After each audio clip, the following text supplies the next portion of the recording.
After my younger sister was born, our family suddenly struck it rich, my parents' careers took off, and my brother got his wish to be admitted to Peking University. Meanwhile, I remained sickly and pale. The whole family came to see my sister as a lucky charm and me as a jinx. I was sent away to live with my impoverished aunt, leaving my home behind, but after that, my parents went bankrupt, my brother dropped out of school, and the family fell into dire straits. My aunt's household, on the other hand, prospered and became multi-millionaires, so it turns out, I was the lucky charm all along, and my sister was the jinx. The day my sister was born, I had just turned 6, with both parents at the hospital. My brother tossed me a bun and called it my birthday cake. I stuck a toothpick into a piece of bread and, mimicking the people on TV, clasped my hands together to make a wish. I wish Mom and Dad could be rich, my brother could get into Peking University, and everyone could be happy. I recited solemnly in my head, even though I didn't really understand much about money. My parents' constant day and night arguments always came back to it. When they scolded me, they'd say it was all my fault for getting sick so often and using up all the money, so I wished for them to have money, thinking that way they wouldn't fight anymore. As for my older brother, he's in his final year of high school now. He's always stressed, worried he won't get into a good university. Sometimes when I bring him a glass of water, he yells at me for disturbing him, saying if he doesn't get into Peking University, he'll kill me. I don't really know what Peking University is, but my brother loves it, so I made a wish for him to get in. Are you trying to kill me with laughter? What kind of stupid wish is that? Using a piece of bread, haha. My brother looked at the bread with a toothpick stuck in it and roared with laughter. You can't say your wish out loud, or it won't come true. That's what they said on TV, and I told my brother. He scoffed. I bet you wish for good food. I know you too well. Too bad you have a little sister now. From now on, you'll only get the leftovers. My face tightened, too young to hide my feelings. The fear in my heart was instantly laid bare. Ever since Mom got pregnant, I've been filled with dread, because Mom would always say, I'm going to have a good one this time. Not a useless burden like you. Just look at you, so short, so skinny, so dark. The sight of you makes me furious. She talked about it for 10 months, and then my little sister was born. Haha, scared. Are you? Go clean your brother's shoes right now. If they're not spotless, I won't want you either, my brother said with a malicious laugh. He always enjoys provoking me like this. He finds it amusing to see me get scared. 3 days after I finished cleaning my brother's shoes, my parents came home. My mother was bundled up tightly, as she was still in her postpartum confinement period. My father was holding a baby, who was also swaddled up snugly. Following behind them was a plainly dressed woman. That was my aunt, whom I call Trish. Trish was the only relative who was ever kind to me. She's always been a good soul, and this time she took the initiative to go to the hospital to care for my mother and stay with her during the delivery. I ran over to greet them, calling out to Mom, Dad, and Trish, then helped with their things. The moment Mom saw me, her face darkened. She turned away and snapped, "Get back to your room. I can't stand the sight of your face. How can you be so ugly? Look at your sister, so fair, so delicate, so lovely. Good heavens." I just stood there, frozen, not knowing what to do. Trish said with a dry laugh, "Enya will grow out of it. She's still young at 6. She's been sick since she was a baby. I'm worn out from it. I have no patience left. Get out of here." Mom was yelling at me. I hung my head and walked back to my room. My brother happened to come out just then. He didn't even look at me, eagerly heading off to see our little sister. He took one look and exclaimed with pure delight, "Wow, she's absolutely adorable. Those big eyes and that little mouth. Now that's our family's genes for sure. Jojo really is a cutie. You can tell even at this age. And she's so lively. Look at her eyes darting around. It's like she already understands things," Dad said, beaming with pride. A smile finally appeared on Mom's face. Only Trish looked at me, her expression a mix of concern and heartache. I hid in my room, curled up at the foot of the bed, not moving a muscle. If I'm good, maybe Mom and Dad will still let me have the leftovers. The day after my sister came home, my parents started fighting again. It all started because Mom wanted some cherries, but Dad said they were too expensive and that with 3 kids to raise, they had to watch their spending. Mom flew into a rage, asking if she couldn't even have a single cherry while she was in her postpartum recovery. Little sister started wailing in fright, so Mom and Dad stopped arguing right away to comfort her. "It's okay, Jojo, sweetie, Mommy and Daddy aren't fighting. Don't be scared." Dad had never sounded so gentle before. After calming Jojo down, Dad sighed and said, "Honey, we can't fight anymore. We'll scare Jojo. The fortune teller said she's our family's lucky star. She'll bring us good fortune." Dad really believes in fate, but Mom never has. She used to scold him for being gullible enough to buy into that stuff, but now, she nodded emphatically. "Jojo is our lucky star. Look how adorable she is. She has to be a blessing. Not like that jinx, Enya." Standing by the door with a glass of water in my hands, I listened, and once again, I lowered my head. Maybe Jojo really is our lucky charm. Dad's business suddenly started to turn around. He'd been running his own business for 2 years, constantly in the red but too stubborn to give up. He'd borrowed money from every relative, friend, and bank he could. Whenever I got sick and needed money, he'd rant at me about his debts, as if I could possibly understand. Now, things are finally looking up for him. Honey, this is fantastic. I just landed a huge contract. Just you wait. My studio is really going to take off. Dad was absolutely elated that night. My brother got caught up in the excitement too. He put down his book to celebrate and even gave Jojo a kiss, saying, "What a lucky charm." I lifted my 6-year-old, sallow face and offered an ingratiating smile. My little sister really is a lucky star. Truth be told, I didn't really understand what a lucky star meant. I just felt, deep down, that I was supposed to smile. Ugh, get out of here. 4. Dad's business really took off. He must have had a lucky star over his head, and his success just snowballed. In just 3 short months, he was suited up, wearing a tie, and running all over the city to attend banquets. Mom had long since finished her postpartum confinement. She originally planned to stay home full-time to take care of my little sister and brother, but she couldn't stand being idle, so she went off with Dad to help run the family business. So, Trish came back. Mom paid her 3,000 yuan a month to look after the 3 of us kids, to handle our food, clothes, and daily needs. I finally felt a glimmer of a mother's love. Trish treated us all equally. She liked my brother, my sister, and me, during the day, while she took care of us at our house. She would often tell me stories. There's one story I remember very clearly. It was the story of the ugly duckling and the swan. The ugly duckling was shunned from a young age, but in the end, it spread its wings and soared, for it was a beautiful swan all along. In the evening, Trish went back to her own home. The house returned to its usual state. I was alone again, curled up at the foot of the bed, writing in my diary and flipping through books, while my parents and brother were in the living room, dreaming about the future and affectionately holding Jojo. Jojo is truly a lucky charm. My grades have improved so much. I'm already in the top 10 of my grade. I feel like I have a real shot at getting into Peking University. My brother brought up Peking University again. My parents were overjoyed, and the house was filled with laughter and cheerful chatter. 5.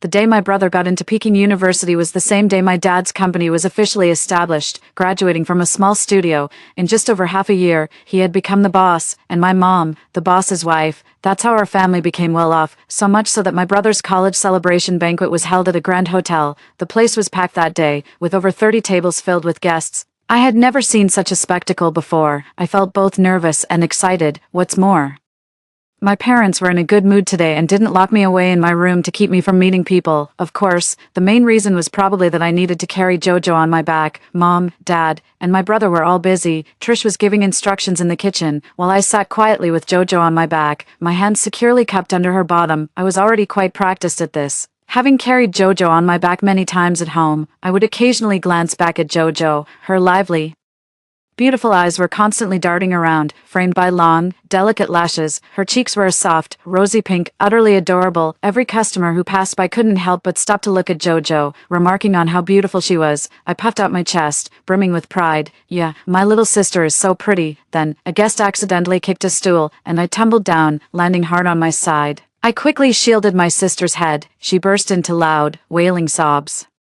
Drawing every eye in the room, my parents rushed over in a few quick strides, their faces etched with worry. How could you be so careless, you useless child? My mother slapped me and quickly took Jojo from my arms. My father followed up with a kick, then tenderly felt Jojo's forehead, his heart aching. I was terrified and panicked, tears beginning to stream down my face. Stop your blubbering and get out of here. You're an embarrassment.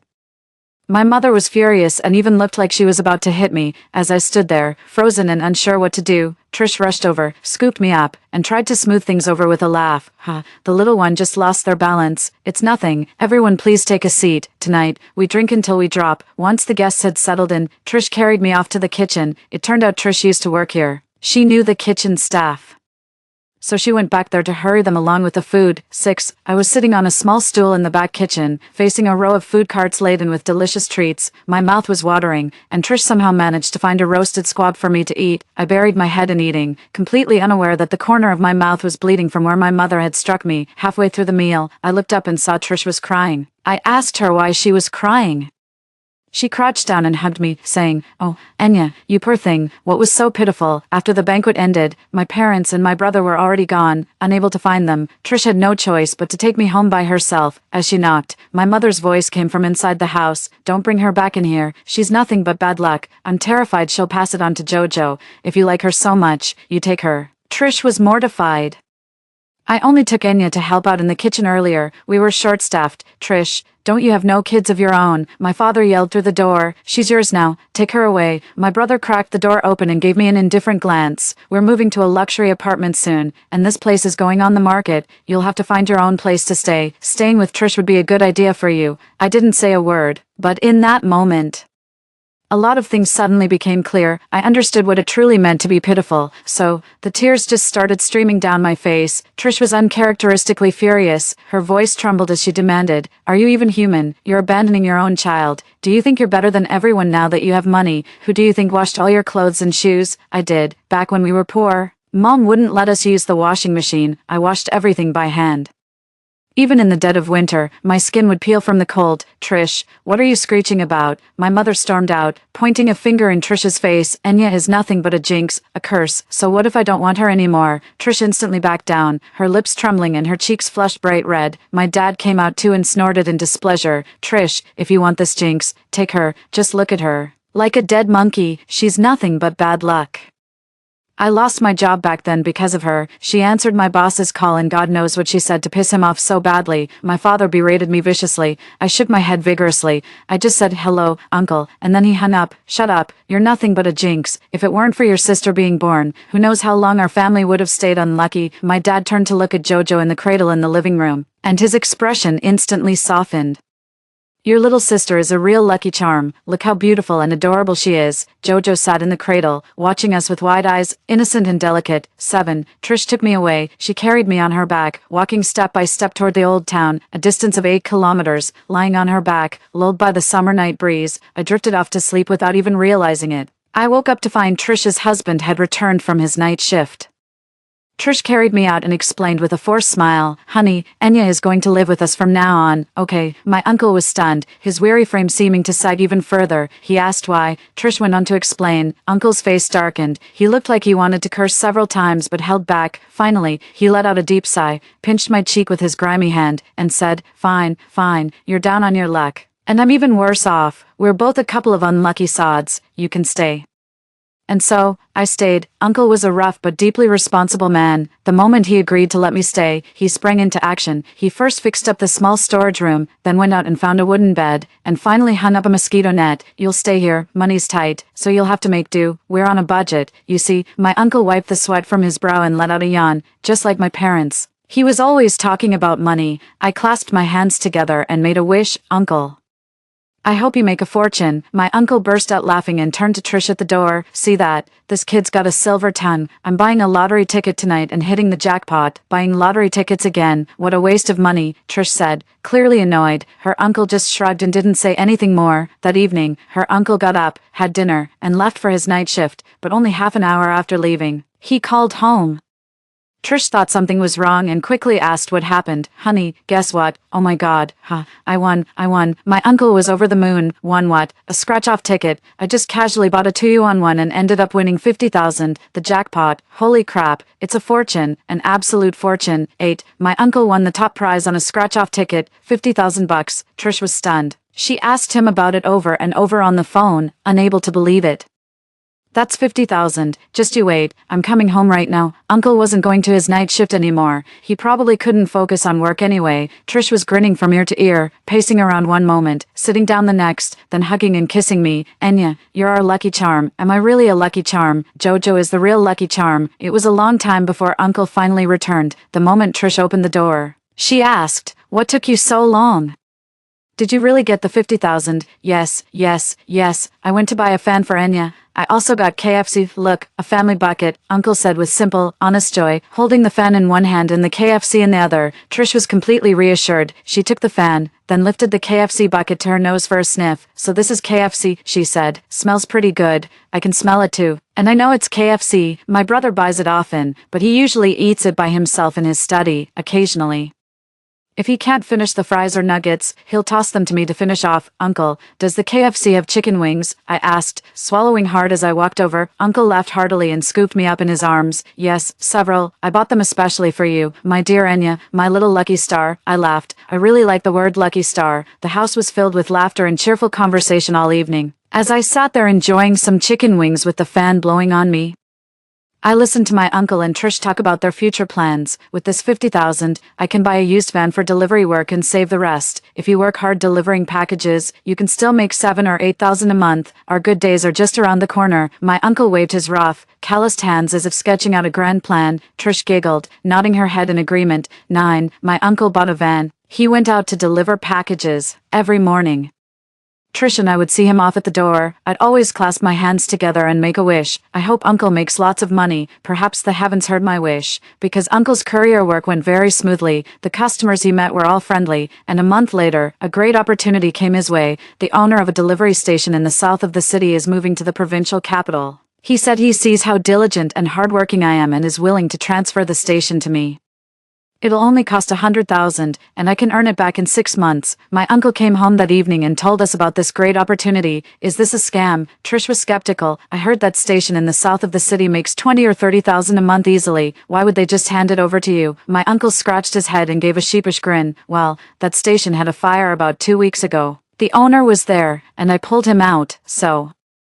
He wants to repay the favor. A fire. Trish was startled. Why didn't you tell me? What's there to talk about? It was nothing. Uncle dismissed it casually, which made Trish so mad she hit him. He was way too reckless. After all the commotion, the conversation circled back to the website. For just 100 grand, you could snag a site pulling in 200,000 to 300,000 a year. Trish was getting tempted too, pacing back and forth. She thought aloud that they hadn't saved much at home, only 20,000 left from some scratch-off tickets, so they were still 80,000 short. Uncle took a swig of his beer, then hesitantly suggested, "Didn't your brother's family come into some money? Couldn't you borrow the 80,000 from them? Trish's older brother is my dad." Let's not talk about that. Trish cut the conversation short, leading my uncle to another room and telling me to go ahead and eat, to have plenty. I didn't understand what they were avoiding. Maybe they just didn't want to bring up my father. I didn't mind anyway. I ate happily. Back home, I had to be so careful at every meal. I'd never felt this relaxed before. 10. The next day, my uncle didn't go to deliver packages. He took Trish and me to my house. "Enya, we need to talk to your parents about something. You wait for us in the car," Trish said. Leaving me alone in the van, she went upstairs with my uncle. I leaned against the car window, looking up at the place I once called home. I waited a long time, but neither Trish nor my uncle came down. Then, I suddenly heard a sharp "Get out." The voice was loud and piercing, cutting through from the stairwell and sending a jolt through my entire body. It was my mother's voice. My heart tightened, and I shrank back into the car. But then, thinking of Trish and my uncle, a surge of courage, from where, I don't know, made me open the door and run out. I ran upstairs to find Trish and my uncle. As I rounded the corner to my house, I heard Trish sobbing. "We're only asking to borrow 80,000. If you won't lend it, fine. But is it really necessary to curse at us like that? Borrow? You're just using the fact that you're raising our daughter to squeeze money out of us, aren't you? Let me tell you something, Trish. Whether Enya lives or dies is none of my concern. Don't you dare use her as an excuse to ask for money," my mother screamed. My father chimed in. "Trish, you never came to us for money before. Now that you're raising Enya, do you think you've earned some kind of credit? Remember, you were the one who took Enya away. We never forced you." I pressed myself against the corner of the wall, and the tears started falling again. Finally, my uncle said in a hoarse voice, "Then we won't lend it. Let's go." He took his aunt by the arm and started to leave, but after just a few steps, he saw me. Trish wiped her tears and picked me up. "Enya, what are you doing here?" "I knew it," my mother ranted. "You're trying to bring this jinx back, aren't you?" "Trish, no way, not a chance. I'm telling you, we won't take her. Just dump her out on the street." With that, she slammed the door shut with a loud bang. 11.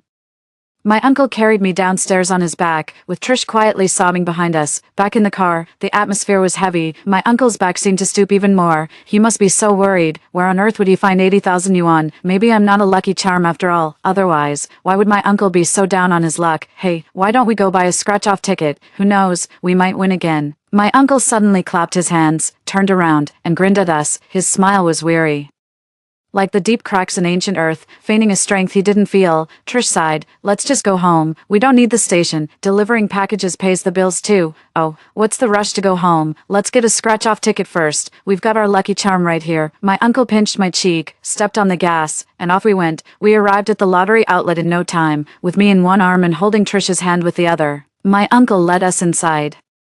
I had a feeling he wasn't really there to buy a lottery ticket. It felt more like he was just taking us out for some fun. Watch this. One ticket is all it takes for a miracle. Uncle rubbed his hands together, scratched one off, and nothing. He let out a hollow, awkward laugh. Trish rolled her eyes at him. See, there goes $2. Would have been better spent on ice cream for Enya. Uncle scratched his head and suggested Trish give it a try and buy a ticket herself. Trish was reluctant, but couldn't resist her uncle's urging, so she scratched one off anyway. Still no win, and just like that, $4 were gone. All right, dear, that's enough. Let's not play anymore. Let's go home for dinner. Trish wasn't even angry. Instead, she soothed her uncle. I thought they were so lovely. Their way of interacting was completely different from my own parents. Uncle nodded, leading us home. At the door, he smacked his forehead. We haven't let Enya have a go yet. Let Enya try too. Trish gave him a light smack and asked if I wanted to try. I nodded with an MHM. I wanted to play. We turned back. The shopkeeper had been eyeing us, and when he saw us return, he pulled out a set of multicolored scratch-off tickets. Times must be tough for your family. Try this one. It's a new type. You've got a shot at winning 100 grand. The shopkeeper pointed at the stack of colorful scratch-offs. 100,000. What kind is this? The 5 blessings. We never had that before, the shopkeeper replied, cigarette dangling from his lips. Trish told me to pick one to scratch off. I stood on my tiptoes, pulled one out, and said, this one. Trish helped me scratch it off. Her face, which had been smiling, suddenly went rigid, frozen in utter shock. What's up? The uncle leaned in for a closer look. With this scratch off, you win if you match any number in the box. Right, let me see. 38. The number was 38. The shopkeeper peeked over. Find the row with the number 38 and check the prize. Holy crap, the shopkeeper's jaw dropped, and his cigarette fell right into his lap. The prize for number 38 is 100,000. 12. All 3 adults were stunned. The boss's pants were burned through by a cigarette butt. Her uncle kept staring at the scratch-off ticket in disbelief, and Trish covered her mouth, on the verge of tears. I know we're rich again. 100,000. Uncle can buy out that courier station now. Oh my god, oh my god. Enya, my lucky star, Uncle finally snapped out of it, scooping me up and covering me in kisses. His stubble tickled me, making me giggle. Trish completely lost it, laughing until tears streamed down her face. The boss was still over there, adjusting his crotch. We scratched off a few more tickets, but none of them were winners. My uncle finally relented and gleefully cashed out 100,000 yuan, just like that. The courier station in the south of the city was ours. My uncle said it was one of the best stations in the south of the city, pulling in at least 200,000 a year, and in a good year, 300,000 was easily within reach. I didn't quite understand it all, but as long as he and Trish were happy, that was all that mattered. 13. That delivery station in the south part of town has been a real blessing for our family, ever since my uncle took it over. Business has been booming. The volume of incoming and outgoing parcels keeps growing every day, and it brings in over 40,000 a month. Late in the autumn, my uncle acquired another station, also in the south of the city. While its incoming parcel volume is a bit lower, its annual revenue still breaks 300,000. In early winter, we moved into a bigger apartment, leaving behind our old, cramped, and run-down rental. This apartment has a bathroom, air conditioning, and even a balcony. If it weren't for Enya, I'd never splurge on such an expensive place. We men aren't used to living in such luxury, Uncle said, happily hoisting me onto his shoulders as he cooked in the new home. Just then, Trish came in holding her phone, hesitating for a moment before speaking up. My brother's daughter, Jojo, is turning 1. They're having a banquet at a hotel tomorrow. Should we go? Jojo is already 1 year old. Time really flies. Well, I'm 7, Uncle pursed his lips and said. What's the point of going, just to get yelled at? It's not that. Enya's household registration is still under my brother's name. After all, things like schooling and education will have to trouble him. If we don't go, Trish was worried I wouldn't be able to go to school. My uncle let out a resigned fine, let's go then. The next day, we went to the hotel, the same hotel where my brother's college acceptance celebration was held. It was packed to the rafters once again, with relatives from near and far all in attendance. My parents are quite well off now, according to Trish. Their assets might even be worth several million, and my brother got into Peking University, a real credit to the family. You can imagine how envious all our relatives are. I followed Uncle Trish into the hotel. I was 7, a bit taller and fairer, but just as anxious and unsettled as I was at 6. Oh, Trish is here too. You've put on a bit of weight. Business must be treating you well. A relative chimed in as they came over to say hello. This really took me by surprise, because relatives had never greeted Trish before. Oh, not at all. Same as always. Trish replied modestly. Come on. Everyone knows your family runs 2 courier depots. Must be pulling in over $1 million a year, right? You're doing very well for yourselves. The relative laughed heartily, then caught sight of me and exclaimed, My Enya, you've grown into such a beauty. I almost didn't recognize you. I couldn't believe someone was actually complimenting me. Surprised and flustered, I quickly ducked behind my uncle. My uncle let out a hearty chuckle, his gaze fixed straight ahead. My parents were coming over. 14, my parents are here.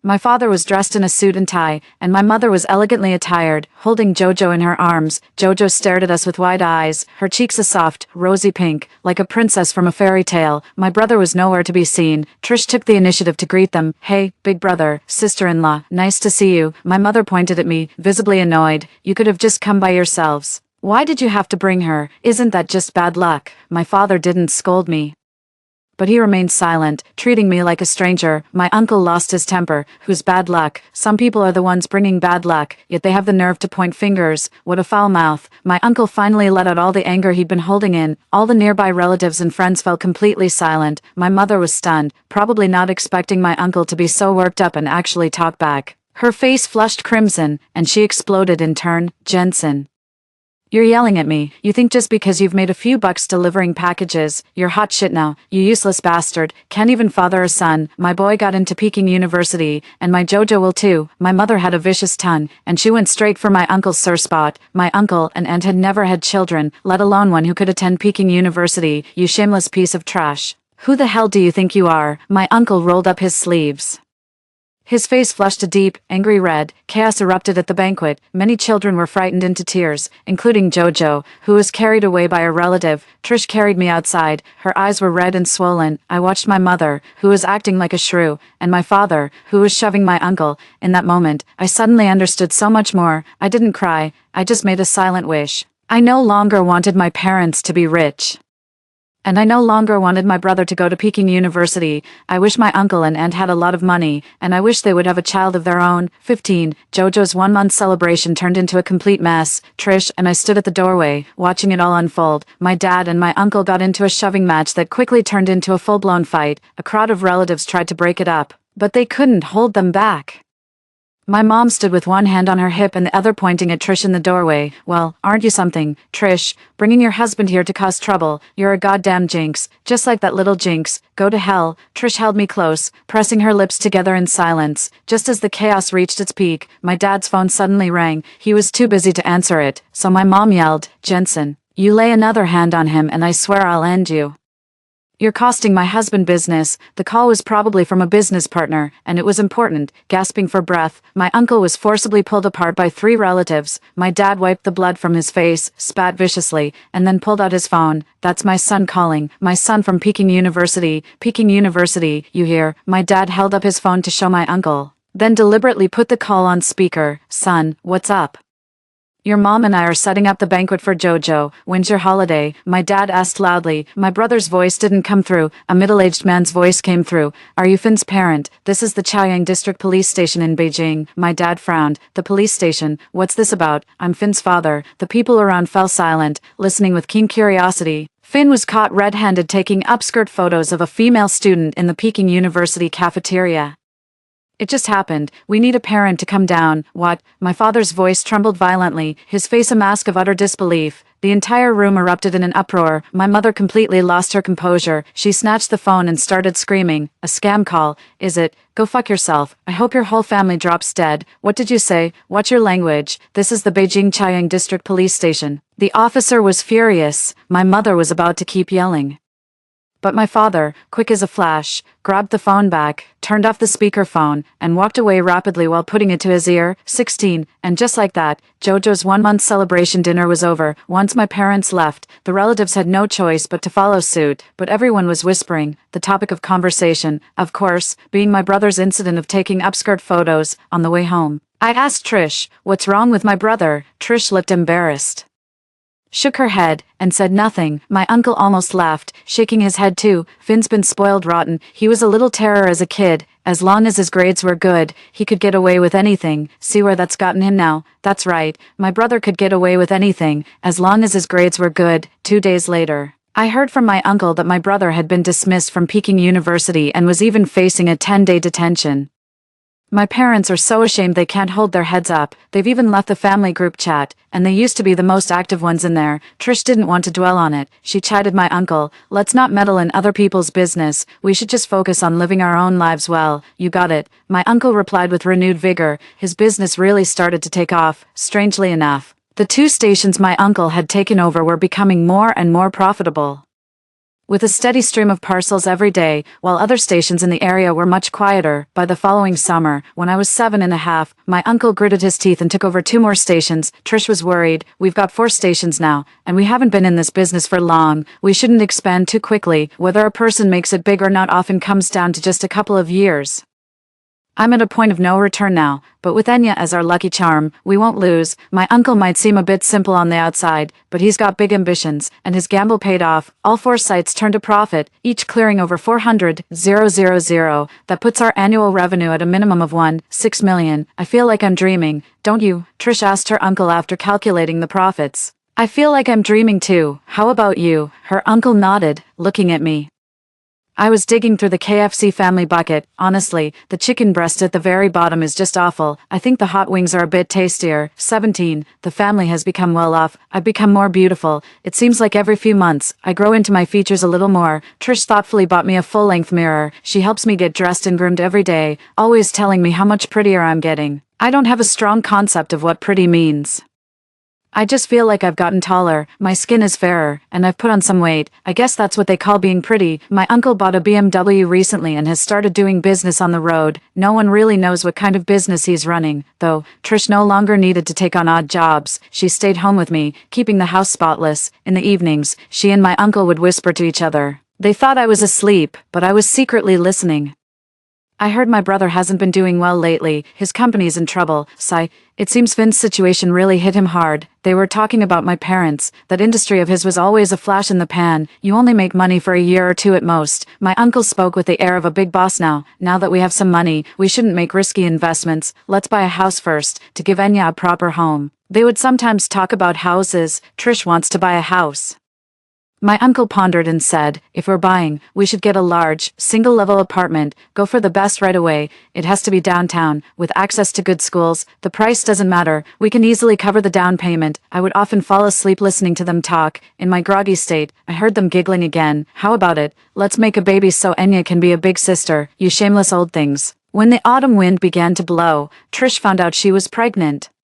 When the test results came back, she and her uncle held each other and wept. I think they'll love their child very much. I stood by, watching and smiling. Trish held me tight, tears in her eyes, and said, Enya, whether you have a little brother or a sister, I'll always love you as my own. Enya, your aunt and I have wanted a child for over a decade. Don't you worry, you are as dear to me as my own flesh and blood. Everything in this house is half yours. My uncle said this solemnly, as if he was afraid I'd be hurt. I'm not sad at all. I'm really happy. I'd be happy with just some KFC wings, I said with a giggle. My aunt and uncle exchanged a look, then wrapped me in a tight hug. 18. After Trish got pregnant, my uncle forced himself to become more of a family man. He even started thinking about what to do with me. I have a friend at the Public Security Bureau, and I asked about a few things. My uncle said, pacing in the hall. Trish asked him what he was getting at.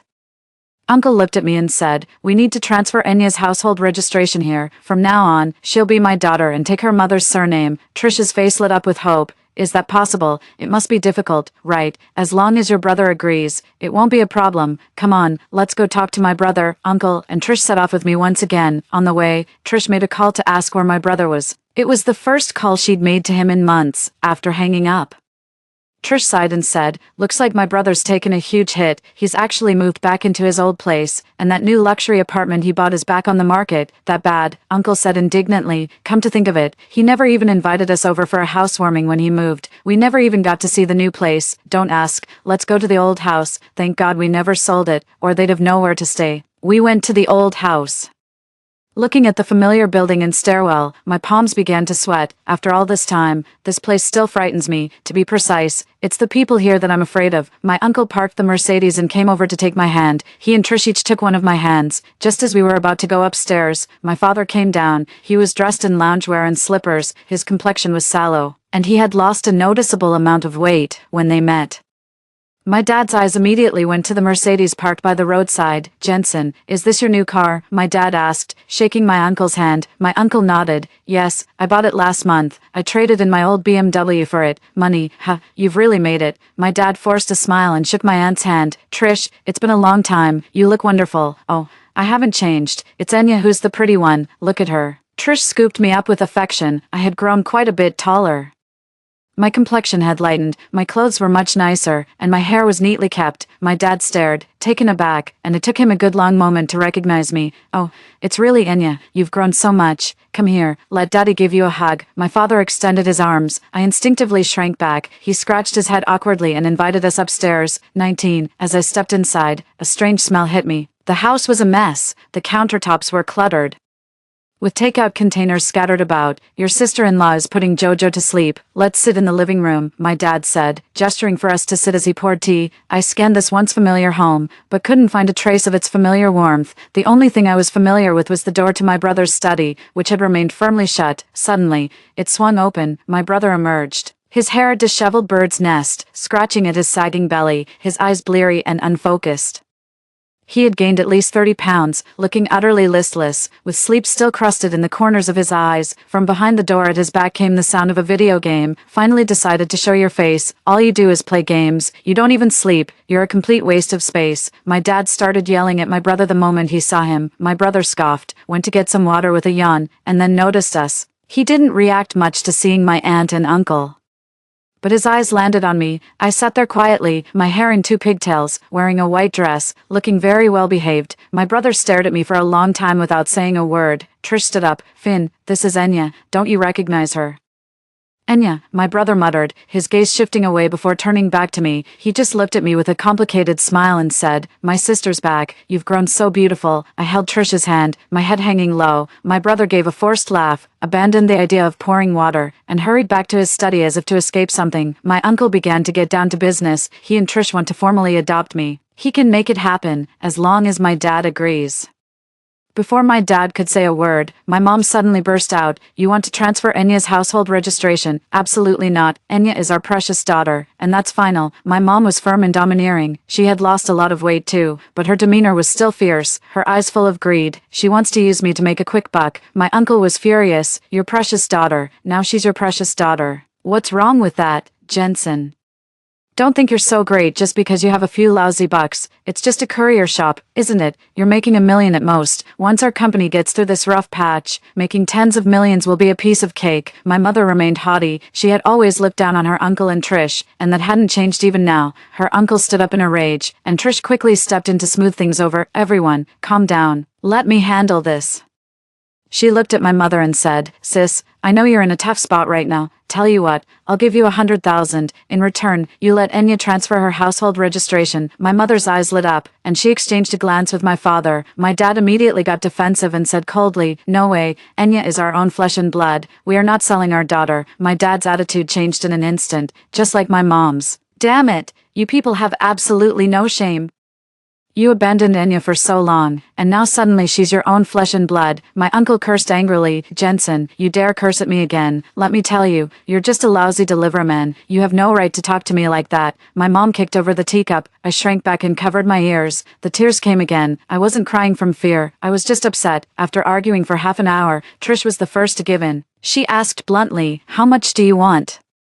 My mother shook her head with feigned reluctance, while my father held up 5 fingers. 500,000, he said. Enya is yours. Are you fucking shameless or what? My uncle-in-law roared, his neck flushing crimson with rage. Trish held me tight in her embrace. Okay, she said. Tears streamed down my face as my parents' features grew increasingly blurred in my vision. 500,000, Enya is no longer yours. 20. I have a new household registration.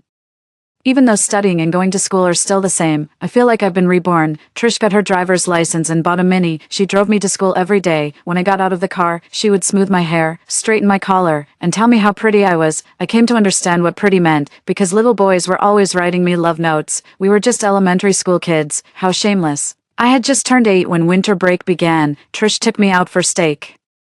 But my uncle was late. We all glared at him. He pleaded for mercy, then eagerly pulled out his phone to show us some photos. Honey, Enya, what do you think of this place? I've been looking for months, and I finally found one I really like. It wasn't easy. Uncle has been talking about buying a house for ages, but he's only just settled on one now. It's lovely, even though it's pre-owned. It's in great condition and the decor is nice. Trisha's eyes lit up. I like it too.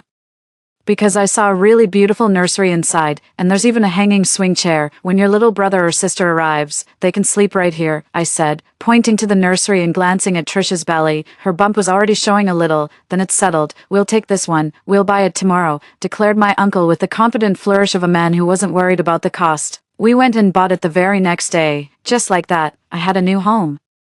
When you get a new home, you have to throw a feast. Trish wanted to host it at home to save some money. Her uncle's eyes widened. Host it at home? Are you kidding? Who's going to clean up the mess? We're doing it at a restaurant, and that's final. Trish shot him a look, knowing he just wanted to show off, and let him have his way. After the invitations went out, the relatives all responded enthusiastically, promising they would definitely attend. I got new clothes the night before. Bought for me by Trish. She took me shopping for ages, trying on outfit after outfit until I was exhausted. You look good in everything. Enya, let's just go with this set, Trish finally said, worn out and torn between laughter and exasperation. She's just greedy, always convinced the next outfit would be even better. Looking at myself in the mirror, I think this pink fluffy jacket is so cool. My black shoes are so cool. And my ponytail is so cool. Yeah, I'm looking pretty awesome right now. 21. The housewarming party has begun. My uncle, beaming with pride and vitality, greeted every relative and friend at the door, each offering him their compliments. Trish, wearing an expensive coat that concealed her pregnant belly, greeted the guests with a warm smile. I followed her lead, offering my greetings to the guests. Enya is so beautiful. She's being raised so well. It's only been a few years, and look, it really shows that a daughter thrives with the right nurturing. Trish is so blessed.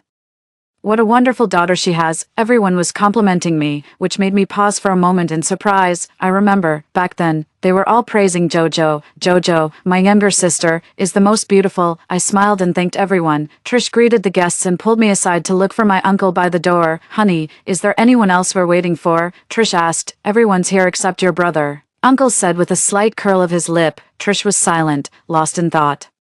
Just then, Mom and Dad arrived, and so did my brother. My brother looked thinner, he had a short haircut, wore glasses, and was dressed smartly. He's changed a lot. Mom and Dad seem a bit more spirited, not as down as before. Maybe the 500,000 yuan was a huge help to them. Jojo was being carried on her mom's back. She poked her head out, watching us with her big, dark eyes. I made eye contact with her. She looked at me curiously, making soft, indistinct sounds.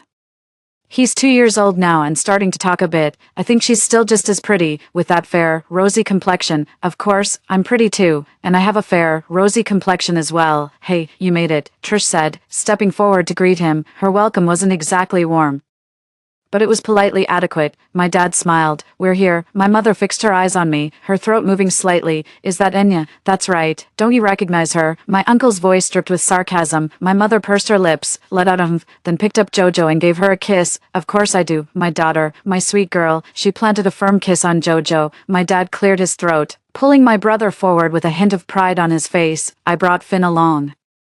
He's doing really well for himself now, writing scripts for the TV station. He's got a state sector position, you know. That's right. Finn's got that ironclad job security now. No more worries. Nothing beats a government post. Making millions in the private sector is nothing but stress. With a position like his, you're set for life. My mom bragged, clearly gloating. She was taking a dig at my uncle. My uncle snorted in disdain, and the atmosphere instantly turned awkward. My brother seemed completely detached, his eyes fixed only on me. Finally, he blurted out something completely out of the blue. Looks like Enya's the real Lucky Charm. Without her, this family would fall apart. What kind of bullshit is that? My mother flew into a rage, as if he'd hit a raw nerve. My father was furious too. My brother's words were a slap in his face. My brother fell silent and stood there, wordless. 22. The banquet carried on. My uncle and Trish stopped paying any attention to my parents and our family, turning instead to attend to the other guests. The atmosphere was warm and congenial, with a joyful air everywhere. After a few rounds of drinks, a relative suggested we go take a look at our new house, saying it would be a shame to come all this way and not see it. My uncle readily agreed. Once everyone's had their fill, come on over to my place. A housewarming is always more fun with a crowd. After the banquet concluded, the many relatives all set off for my home. My parents and my brother came along too. Jensen must be making a killing with that courier depot. He's already bought a new place, probably mortgaged to the hilt. I bet. I should go have a look. My mom said it on purpose, just to stir the pot. Nobody paid her any mind. She then pulled another woman aside and started chattering away. We sold our big old flat, so we've got a nice bit of cash now. We're done with the whole business idea, just going to buy a new place and settle down for our retirement. Why sell the big apartment if you're not starting a business anymore? That place is so nice. My relatives wondered, puzzled. My mother grew awkward, mumbling that they had debts to pay off, and that they could just buy a smaller place for their retirement. They didn't need much space anyway. No one paid her any mind. Finally, they reached their destination. Our group filed into the residential complex. My mother exclaimed in surprise, "Isn't this Rose Garden? Our old spacious apartment is right here." Exactly, what a coincidence, right? The relatives marveled, clicking their tongues in amazement. Back when my mother bought that spacious apartment, she invited all the relatives to a celebratory dinner, except for my uncle and aunt. Uncle and Trish were also amazed. What a coincidence, but an even bigger coincidence was about to unfold.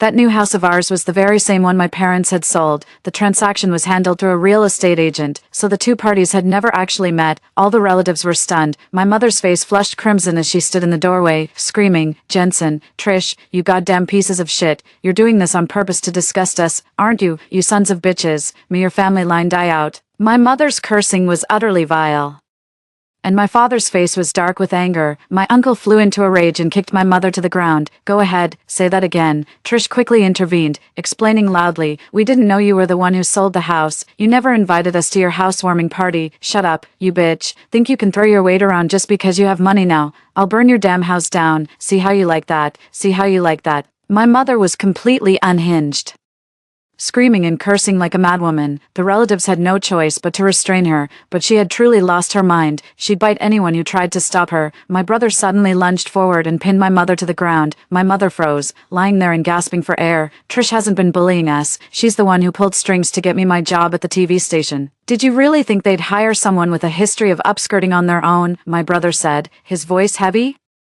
My mother went even more rigid. My dad also stared blankly at Trish. Trish's eyes welled up, and she shook her head bitterly. "Finn, it's enough that you can change. You have to change." My brother stayed silent, his eyes bloodshot. My parents fell quiet. After a moment, my mom suddenly cried out, "Where's Jojo?" Everyone was in a panic. Jojo was gone. I took Jojo's hand and raised it. "Right here, 23. The crowd was in chaos just now, and Jojo got so scared she started crying.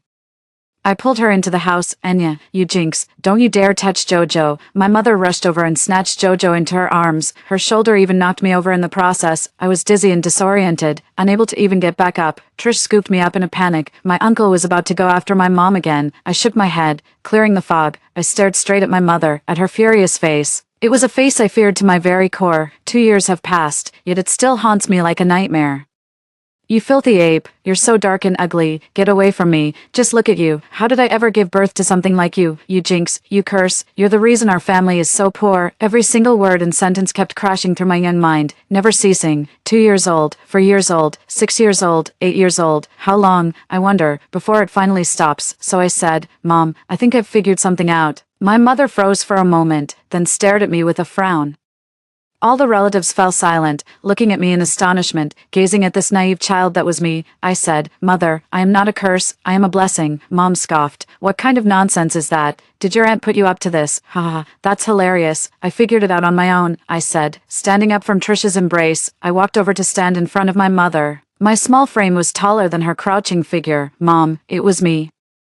I was the one who wished for you and Dad to get richer and richer. I was the one who wished for my brother to get into Peking University. It was all on the day my little sister was born." I looked at my brother. He looked back at me, his chest heaving, his lips trembling slightly. "Brother, the bread you gave me wasn't very good." I stuck a toothpick in it and made a wish.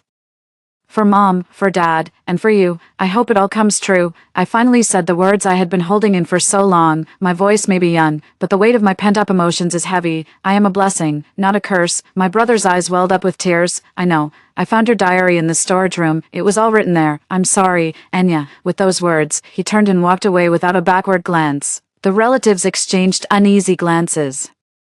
My parents' expressions shifted uncertainly. My uncle came over, patted my head, and picked me up. Enya really is our lucky star. You know, the very day we took her in, we won 50,000. Later, when we needed money to secure the courier station, Enya helped us win another 100,000. She wishes me prosperity every day, and that's why our fortunes keep growing. And, thanks to Enya's good luck, my wife is pregnant, the uncle said with pride and excitement.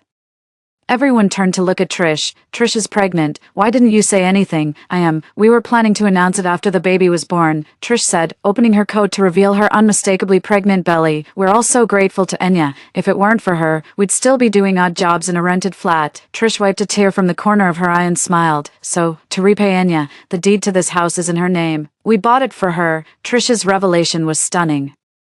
I had no idea about this. The relatives were in an uproar. Then, overcome with emotion, my mother refused to believe it. You're buying a house for her. For that jinx, give it to you instead. Enya is my own daughter. I'm not just giving her this house. I'm leaving half of everything I own to her in the future. I'm just a rough guy who only talks money. Whatever millions or tens of millions I make from now on, half of it is Enya's, declared my uncle, with domineering certainty.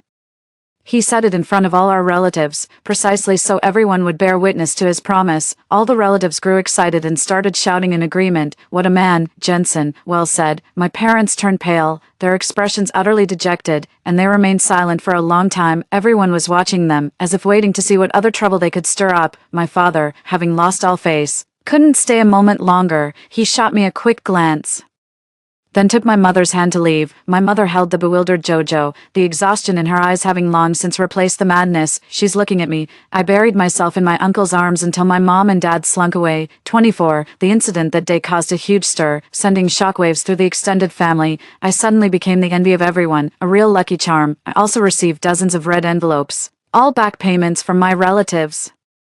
They said they'd forgotten to give me red envelopes in previous years and insisted on making it up now. What a bunch of opportunists, only now remembering the red envelopes, my uncle remarked as he counted them, saying the money would be my allowance. Trish seemed a bit down in the dumps. She was feeling quite sad, because after today, she and my parents have completely fallen out. They won't have anything to do with each other from now on. And perhaps it's precisely because of that estrangement that our family hasn't run into any more bad luck. Every day, things are getting better and better. The following summer, my younger sister was born. This was my uncle and Trish's first child, and they named her Lola. To my surprise, she looked just like I did as a baby, dark, skinny, with tiny, squinty eyes, and she slept all day long. My heart aches for her. Even though I'm only 9, I need to be a responsible big sister. My uncle and Trish felt sorry for me instead, asking why I spent so much energy on my little sister when we have a nanny at home. She's so little, I worry about her, was my reply. When I was little, no one worried about me. Now that my sister is little, I will worry about her. Uncle and Trish exchanged a glance, then held me tighter. 25. By the time my little sister was 3, she wasn't as dark anymore. Her eyes had grown larger, and she had become quite pretty. As for me, I had started middle school. I was 12. It was also at the end of that year that I truly blossomed into womanhood, standing at 5'5", with fair skin, a cascade of black hair, and the elegant attire of a well-off family. I was the very picture of a little princess. Trish couldn't help but compliment me every time. How does that line of poetry go? Through the ages, no beauty is truly peerless, but a sight for sore eyes is a fair lady. I was dying of laughter. Trish only finished elementary school, but she loves reading. In recent years, she's been studying literature and often uses flowery language in a playful way to make people laugh. I've also learned a line of poetry. People see the joy in having sons and daughters, but they don't see how children make parents age. The meaning of this verse is that while everyone says having children is a blessing, they don't realize how much children age their parents. Trish understood the poem's meaning too. She couldn't help but hug me and pat my head, saying, "Silly." For my birthday that year, my uncle opened a bank card specifically for me to use. "Enya, you're a young adult now. We're starting a savings fund for you. We'll deposit 30,000 each month until you graduate from university. This money is for you to spend as you please." My uncle was as generous as ever. He now owns 7 stations, has invested in 2 restaurants, and also runs a luxury bathhouse. Earning about 5 to 6 million a year, I accepted the card, a young adult now. Indeed, that same year, I finally heard news about my parents after so long. A distant relative told Trish this. My brother and his wife had another boy, Trish said with a sigh. After Finn ran away years ago and never came back, they lost all contact. They got desperate and decided to try for another son. So now, Jojo's a big sister. Her uncle scoffed. They're that poor and still having more kids. Just gotta have a son to inherit that rundown shack. Huh, we sold the old house, Trish sighed. Now we're renting a place in the old town, right in the neighborhood we used to live in. Incredible, Uncle gave a thumbs up. I listened in silence. 26. In my third year of junior high, the school organized a trip for us students to visit the elderly at a nursing home. The nursing home was right next to the old town district. Standing at its entrance, you could see vast stretches of old houses. Our group of classmates was all dressed up, while a few scruffy-looking kids watched us from the mouth of an alley not far away. One of them, a girl of about 7 or 8, was wearing clothes that were clearly too big for her. She was carrying a child around 2 years old on her back and gazing over at us with curiosity. I watched her, taking in her large eyes and small lips.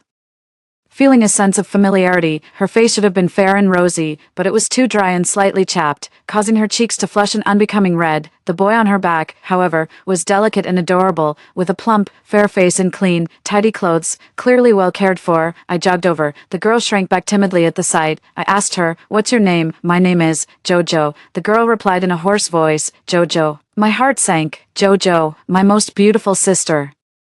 She must be 8 years old, and her little brother is 2, but they seem like they're not even from the same family. Jojo has become so plain, while her brother is so beautiful. My mouth opened, but the words caught in my throat. I realized then that Jojo was no longer my lucky star. She had become my curse, a scrawny, ugly misfortune. Her little brother was the new lucky charm. I took $200 in pocket money from my backpack and handed it to Jojo. Jojo was both surprised and delighted, but didn't dare take it. "Your lips are all dry, go buy some water," I said, pressing it into her hand. She finally accepted it, gave me a quick bow, and dashed into the alley. 27. After I got home, I was feeling down, still thinking about Jojo. Trish could tell something was bothering me at a glance and asked what was wrong. I hesitated to speak, and just then, my uncle came home with my little sister Lola and also asked me what was up. Lola ran over with her arms wide open and threw herself into my arms, saying, sis, a boy at kindergarten said he likes me today. Of course boys like Lola, she's so pretty," I said, pinching her cheek. It was as if I were already an adult. After dinner, I ended up telling my aunt and uncle about what happened with Jojo. They both let out heavy sighs. Kind-hearted Trish suggested, "Why don't we adopt Jojo too? It's not like we can't afford it." My uncle asked for my opinion, and I nodded immediately. My uncle then asked Lola what she thought. A little confused, she said, "Another big sister, yay." The next day, my uncle and aunt went to see my parents and didn't return until the afternoon. A timid little figure had appeared behind them. It was Jojo. Jojo stood there, flustered and at a loss, her face flushed red and her head bowed low. Just like me, I ran over and hugged her. And for some reason, tears started falling. "Her parents are demanding $880,000, not a penny less," my uncle said. Trish hit him, then pulled me aside and whispered, "The money isn't the point. We actually wanted to adopt Jude, but his parents absolutely refused. They just want a son to take care of them in their old age." Poor Jude. Yeah, poor Jude. He became the last lucky charm in the family. 28. For a long time after Jojo joined our family, she didn't quite know her place.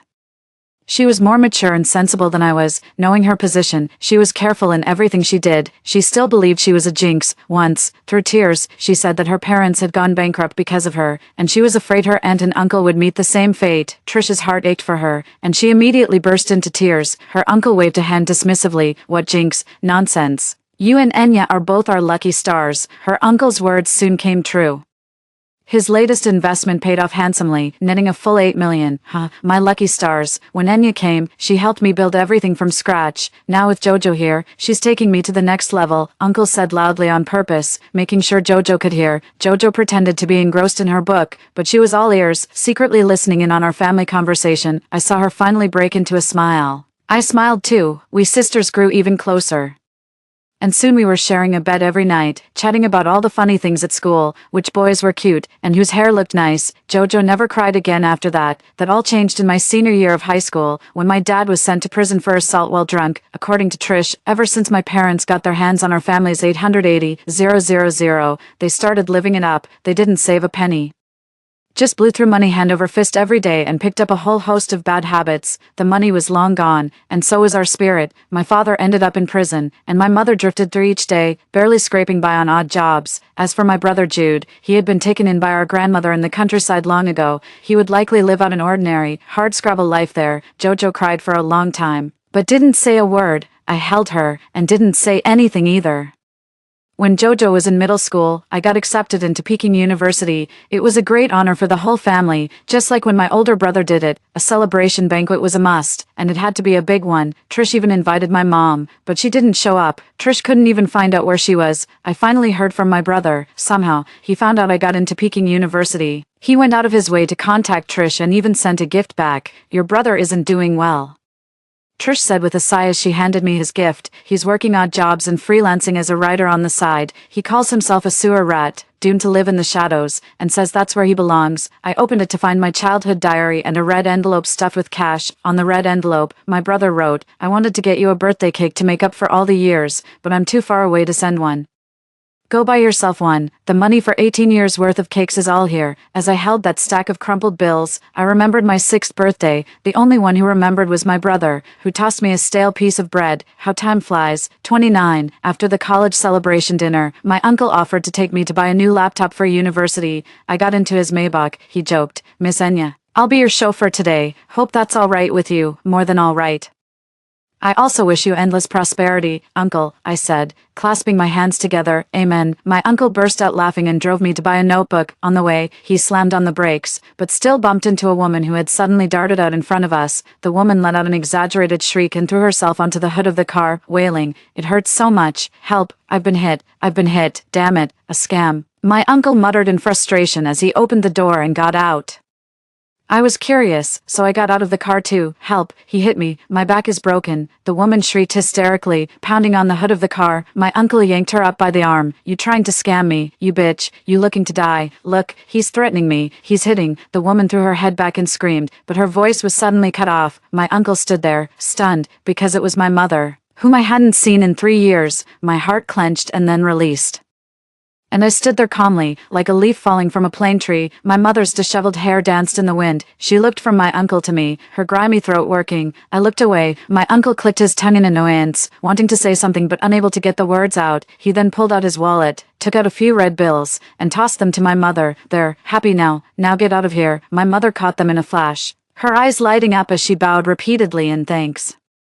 Yes, I'll take care of it myself." She took off at a run. I stood by the car and watched as she ran to a distant tree and hid behind it. I got in the car with my uncle. My uncle seemed on the verge of saying something, but he just sighed and drove on in silence. As the car passed the tree, I glanced out the window and saw my mother leaning against it, clutching the money in her hand, her face streaked with tears. The car drove away, and my mother faded into the distance. 30. After graduating from university, I pursued my master's degree and then my doctorate, immersing myself completely in the ocean of knowledge. Of course, whenever I have a spare moment, I make a point of visiting the impoverished mountain regions. This was Jojo's idea. She's in university now, and she's always concerned about the children in those poor mountainous areas, especially the girls. "Sis, let's start schools in those impoverished mountain regions someday, especially girls' schools." Jojo is now a stylish, vibrant young woman, a true city beauty. I asked her why she felt that way. Her expression darkened. "In impoverished mountain regions, many girls are seen as a curse or a financial burden. It's so much like when we were children." Her words left a bitter ache in my heart, as if distant memories had burrowed into my mind and began churning violently. "Yes. How many curses and burdens are there in this world?" I pulled her into my arms and nodded firmly. "Yes. May my sister and I be the last jinx, the last liability. May every girl in this world be a perpetual blessing, a forever lucky charm." Story 2. In my past life, my daughter was in fragile health. The slightest dietary indiscretion or moment of inattention would land her in the emergency room. Every time I saw her lying in bed with that deathly pale complexion, it absolutely broke my heart. That was until I accidentally bound myself to a sickness transfer system. Whenever my daughter fell ill, all her symptoms would instantly transfer to me. Thanks to the system, my daughter's stomach ailment has been transferred to me. My daughter's anemia has been passed on to me. Even the broken leg my daughter suffered during her high school entrance exams has been shifted to me. My daughter relies on the healthy body I've given her, got into a prestigious university and found a wealthy boyfriend, but just the day before her wedding, she suddenly took 2 bottles of sleeping pills. Watching me lying in bed suffering, my daughter looked at me calmly. "Mom, I'm really fed up with seeing you like this, always sick. Just go ahead and die peacefully. My wedding only needs Dad to be there anyway." That very night, I was tormented by sleeping pills and died with my whole body convulsing. When I opened my eyes again, I had traveled back 15 years. It was the day my daughter was rushed to the hospital again, burning up with a high fever. Host, I am disease system 007. I've detected that your maternal love levels are off the charts, and I'm granting you a special opportunity to save your daughter. If you sign the agreement with me now, all the illnesses and pain your daughter suffers in the future will be transferred to you." Hearing the system's emotionless, mechanical voice, I froze for 2 seconds before realizing I had been reborn. In my previous life, the system had also appeared in my mind at this exact moment, back then.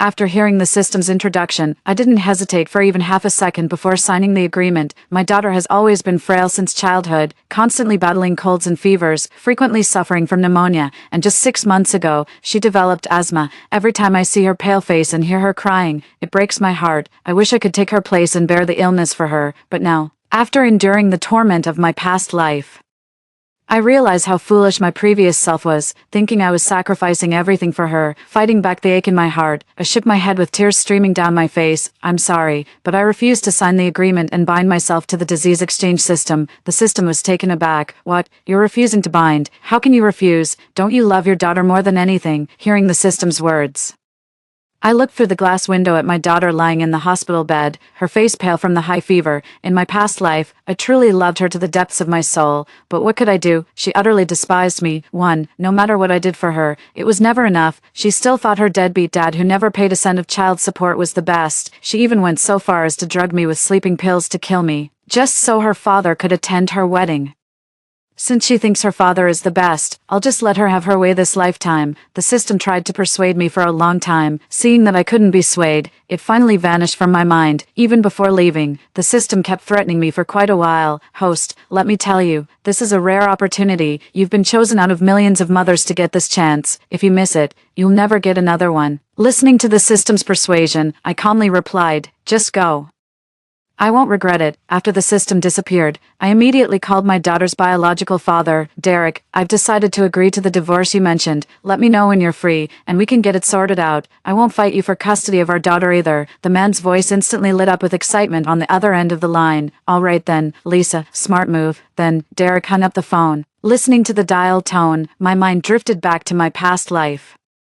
In that previous life, Derek and I got divorced 2 years later, all because we were locked in a bitter custody battle over our daughter. He refused to let go, and I didn't believe he could take good care of our daughter, so we ended up having at least 100 arguments back and forth. In the end, I had to give up everything, even transferring the house I bought before marriage to him, just to secure custody of our daughter. But even after the divorce, Derek kept finding ways to upset me, constantly trying to drive a wedge between me and our daughter. When I forbade our daughter from dyeing her hair, Derek sent her money to do it anyway, saying I was too controlling and out of touch with trends. I don't allow my daughter to come home after 10 p.m., but he argues that she's old enough and should be free to socialize with friends.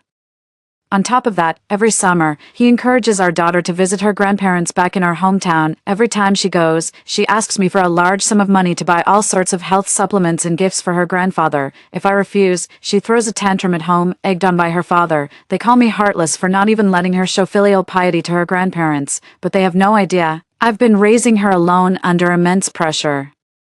I can provide for her education and expenses, but I have no obligation to support her grandparents. What's more, ever since I was diagnosed with a chronic illness, my health has been deteriorating. I keep getting sick, and my ability to earn a living is slowly destroying my body. The worst fight I ever had with my daughter was when her grandmother needed heart surgery and a 70,000 yuan stent. My daughter, egged on by her father, insisted I pay up, but I refused. That very night, to my shock, she took advantage of my absence to steal my gold necklace, my wedding ring, and my only luxury bag, selling them secondhand to pay for her grandmother's heart stent. The moment I found out the truth, I was shaking with rage. I couldn't help but slap my daughter across the face. The look my daughter gave me was pure venom. From that moment on, she was utterly disgusted with me. She refused to speak to me or even acknowledge my presence. The only time she reached out was to ask for money, again and again. Just as I was lost in my memories, my daughter in the hospital bed stirred awake. Too, seeing that I wasn't by her bedside, she reached out and knocked over the glass on the nightstand. Hearing the sound of shattering glass, I let out a long, helpless sigh. It's always been like this since she was little. Whenever my daughter gets sick, she becomes particularly difficult to handle. Even going to the restroom would earn me a scolding from her. Thankfully, I no longer have to put up with her unreasonable tantrums. Taking a deep breath, I entered the hospital room. The moment my daughter saw me, she snapped with disgust. "Where have you been? What kind of mother are you? Your own daughter is lying here suffering, and you're off gallivanting outside." In the past, I would have patiently explained where I had been, but this time, I just calmly met her gaze. I just called your father, I've agreed to the divorce, and I've also made it clear that your custody will go to him." Upon hearing my words, my 12-year-old daughter's face lit up with practiced delight. "Really? You're really not fighting for my custody? That's great, I can finally be with Dad now." After saying that, she seemed to realize she had shown too much delight. She instinctively explained, "I'm telling you, I choose Dad because you're just too difficult to get along with. Growing up, all I ever heard from you were complaints about Dad not coming home, about him lacking a sense of family responsibility, but you never once stopped to reflect on how unpleasant you are yourself. It's always no to this and no to that. You've never considered that both your husband and your daughter dislike you, even despise you. Maybe you're simply not worthy of being liked." Watching my daughter lecture me like a schoolteacher, I just smiled calmly. "You're right, I haven't done enough self-reflection. If I had known she was just as selfish as her father, maybe I wouldn't have ended up like that in my past life." Swallowing the bitterness in my heart, I tossed the phone to my daughter. "Since you've made your decision, go ahead and call your dad to come take care of you." My daughter heard what I said. She instantly perked up with excitement. She picked up her phone and immediately started calling her dad. My daughter has been through over 100 illnesses, big and small, since she was little. Every single time, I was the one who stayed at the hospital with her. There's no particular reason, it's just that her father can't be counted on. When she was 3, she came down with pneumonia once. I had to rush home for an urgent matter, so I called her father to come take care of her, but her father was snoring loudly right by her sickbed. Completely unaware that her fever was so severe it nearly took her life. If I hadn't rushed back in time and called the doctor, she wouldn't have made it. After that, I never let my husband come to the hospital to care for our daughter again. Perhaps this is where I went wrong, loving her too much, placing her on too high a pedestal, and ultimately trapping myself in this situation. In the brief moment I was lost in thought, my daughter had already finished her call. She threw the phone at me and said, "You can leave now, my dad will be here in half an hour." I shrugged, didn't linger for a second, grabbed my bag, and walked out of the hospital, and my daughter didn't call out to stop me. Instead, she excitedly called her classmate and best friend on her smartwatch. Guess what? That bitch of a mother of mine finally agreed to divorce my dad. For the next 3 days, neither my daughter nor my husband called me once. I only found out through my daughter's social media posts. For the past 3 days, it's been the caregiver his dad hired looking after her. She's been eating burgers and Coke that her dad ordered for her too, yet even with her father being so unreliable, her social media captions still read, "Only Dad is the best in the world." In the past, seeing her still eating burgers and drinking soda while lying in a hospital bed would have made me extremely anxious, but now, I just calmly gave her post a like on social media. After that, I started contacting the orphanage, asked if there's a boy named Ethan. Ethan was a friend from my past life, back when my daughter had just left for college. The only time I ever get a call is when money's needed, never to check in, never to answer mine. On top of that, because the system transferred all my daughter's illnesses to me, my health has been especially poor. That's when I met Ethan, the food delivery guy. A boy who dropped out of school at 16. Back then, it was only because of his food deliveries that I didn't starve to death at home, and after my daughter killed me with sleeping pills, she was in such a rush to go on her honeymoon with her fiancé that she didn't even bother to deal with my body. It was Ethan who couldn't reach me and eventually discovered I had died at home, ensuring I wouldn't end up without a proper burial. So in this new life, I'm determined not only to sever the mother-daughter bond with my child, I also want to give Ethan a fresh start in life. When I mentioned my intention to adopt Ethan, the orphanage director immediately scheduled a meeting for us. After hanging up with the orphanage director, I contacted a lawyer. I asked him to handle my divorce case, with one sole condition: as long as I don't get custody of my daughter, I'm even willing to walk away with nothing. The lawyer was surprised, but he agreed to my request. After that, I even went as far as changing the passcode lock at home. After all, Sophie is no longer my daughter. She doesn't deserve to know the passcode to this premarital property of mine. And no sooner had I changed the passcode lock than Derek came home with our daughter, who had just been discharged from the hospital. They were banging loudly on the door. I took a deep breath before opening the door, and the moment I did, my daughter glared at me with fury in her eyes. "Why didn't you open the door? And why did you change the passcode lock?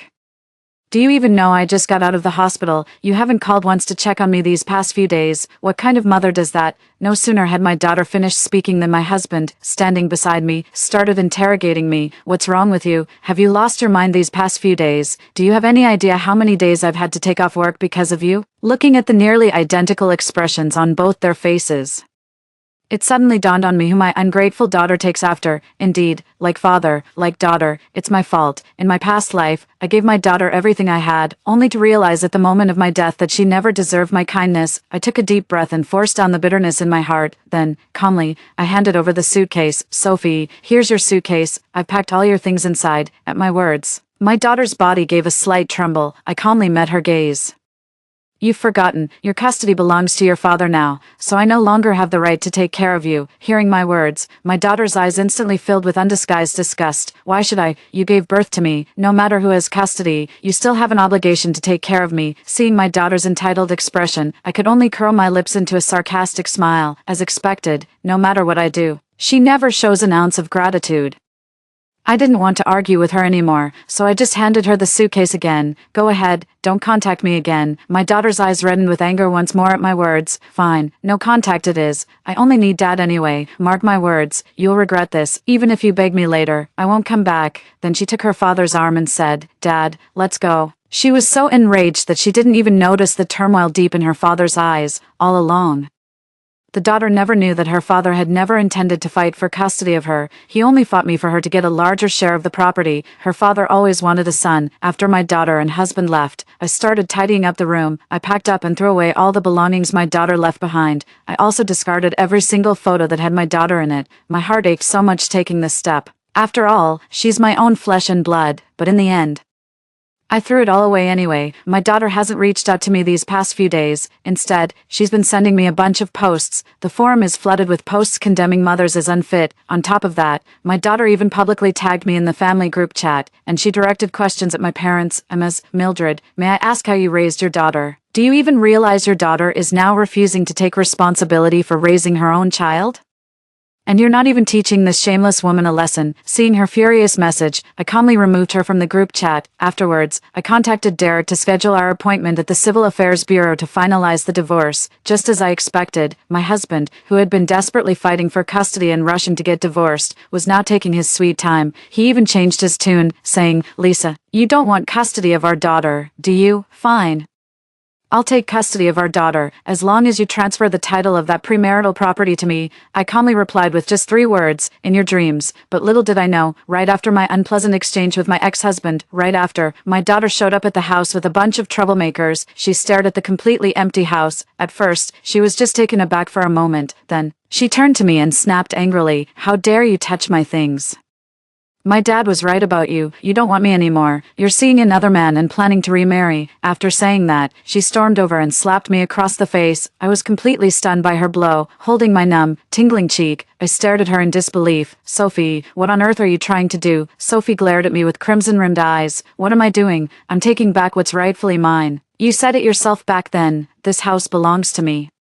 Meant to be my dowry. Now that you're divorcing Dad and my custody goes to him, of course I'm taking this house with me. Seeing my daughter's defiant and arrogant expression, a wave of despair washed over me again. How utterly my parenting had failed to raise such a fool. I completely lost my patience and slapped her across the face. My daughter stared back at me, utterly stunned by the blow. You hit me. How dare you hit me? Watching her hysterical expression, I trembled with such hatred that my lips and teeth were shaking. Yes, if I had known I would raise an ungrateful wretch like you, I should have smothered you the day you were born. As I said these words, my entire body trembled uncontrollably. I remembered giving birth to her. I had a C-section after attempting natural delivery, and the pain felt like being drilled by an electric tool. Yet when she was born, I held her tiny body, overwhelmed with emotion, and cried until my whole body shook.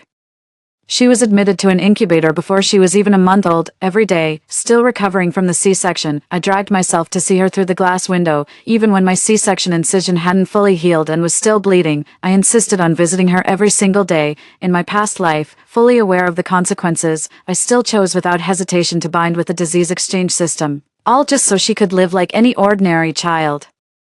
Attending school and participating in PE classes, just as that suffocating tremor seized my heart once more, my daughter had already signaled the thugs behind her to violently grab my limbs. Oh, so you want to smother me, do you? I'll finish you off first today. With that, she slapped me across the face several more times, feeling the sting on my cheek. The hatred in my heart grew even stronger. That day, after my daughter had slapped me over 20 times, I finally gave in. Sophie, fine.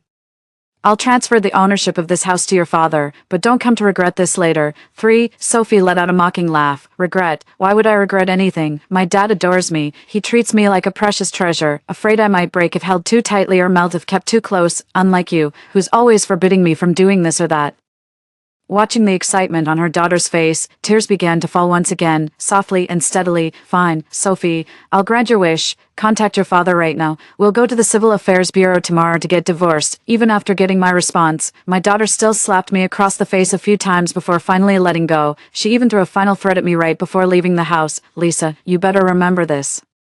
It's not that you're leaving me, I'm the one leaving you. After saying that, she walked out the door with that gang of troublemakers. Watching her triumphant display, I broke down sobbing again, my entire body trembling uncontrollably. Just as I had curled myself into a ball, the orphanage called me. Hello, Emma's. Lisa, today is the day you're supposed to adopt Ethan. Are you still coming? The tears stopped instantly. I quickly replied, I'm coming, I'll be right there. After covering my reddened cheek, which my daughter had slapped, with foundation, I drove to the orphanage. With the orphanage director's help, the adoption paperwork for Ethan was processed quickly. It was also agreed that Ethan would say goodbye to his friends at the orphanage tonight. The director will bring Ethan over tomorrow. Seeing Ethan again lifted my spirits, which had been dampened by my daughter's beating. Early the next morning, I went to the Civil Affairs Bureau, where Derek arrived with Sophie. My husband smirked at the sight of the bruises on my face. Just think about it, Lisa. If you had given me the house from the start, you wouldn't have ended up getting beaten by your own daughter. Look at yourself. How despicable must you be for your own daughter to hate you so much she'd hit you? No sooner had the ex-husband finished speaking than the daughter chimed in. Dad, why waste your breath on this wretched woman? Aren't we going to the amusement park later? Hurry up and get the divorce papers signed with her. Watching the excitement on her daughter's face, a sarcastic smirk tugged at the corner of my lips. Perhaps my daughter still doesn't realize, the moment her father and I divorced, her usefulness to him vanished instantly. She went from being his little treasure to a financial burden in the blink of an eye. I fought back the bittersweet ache swelling in my heart from a mother's love.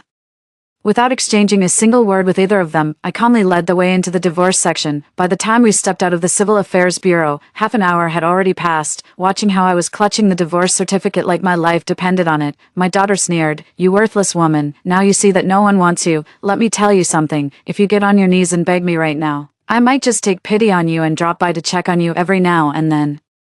Watching the glee on my daughter's face, I calmly tapped the divorce certificate into my handbag. Listen, kid, don't go around claiming we're related. You and I have nothing to do with each other, so I don't need you coming to see me. With that, I walked toward the roadside and took the hand of Ethan, who had been waiting there with the orphanage director. The moment my daughter saw me holding hands with a strange boy, she completely lost it. Who is he? What's your relationship with him? Watching my daughter's face turn pale with shock, I simply smiled calmly. He's my son. With that, I ignored my daughter's suddenly hysterical expression. I simply raised my hand calmly and hailed a taxi. From that moment on, Sophie and I were no longer connected in any way. The bond between mother and daughter, spanning 2 lifetimes, came to an end. That very day, I took Ethan to another city and rented an apartment. Ethan is introverted, but just like in his past life, he's gentle and kind-hearted. When he sees me coming home from work, he'll take the initiative to cook dinner after returning from school. He even asks in advance what I'd like to eat. Unlike my daughter Sophie, even when I'm sick with a cold and ask her to pour me a glass of water, she always makes excuses. What are you doing? Can't you get it yourself? Don't you see I'm in the middle of a game? On top of that, Ethan's grades are excellent.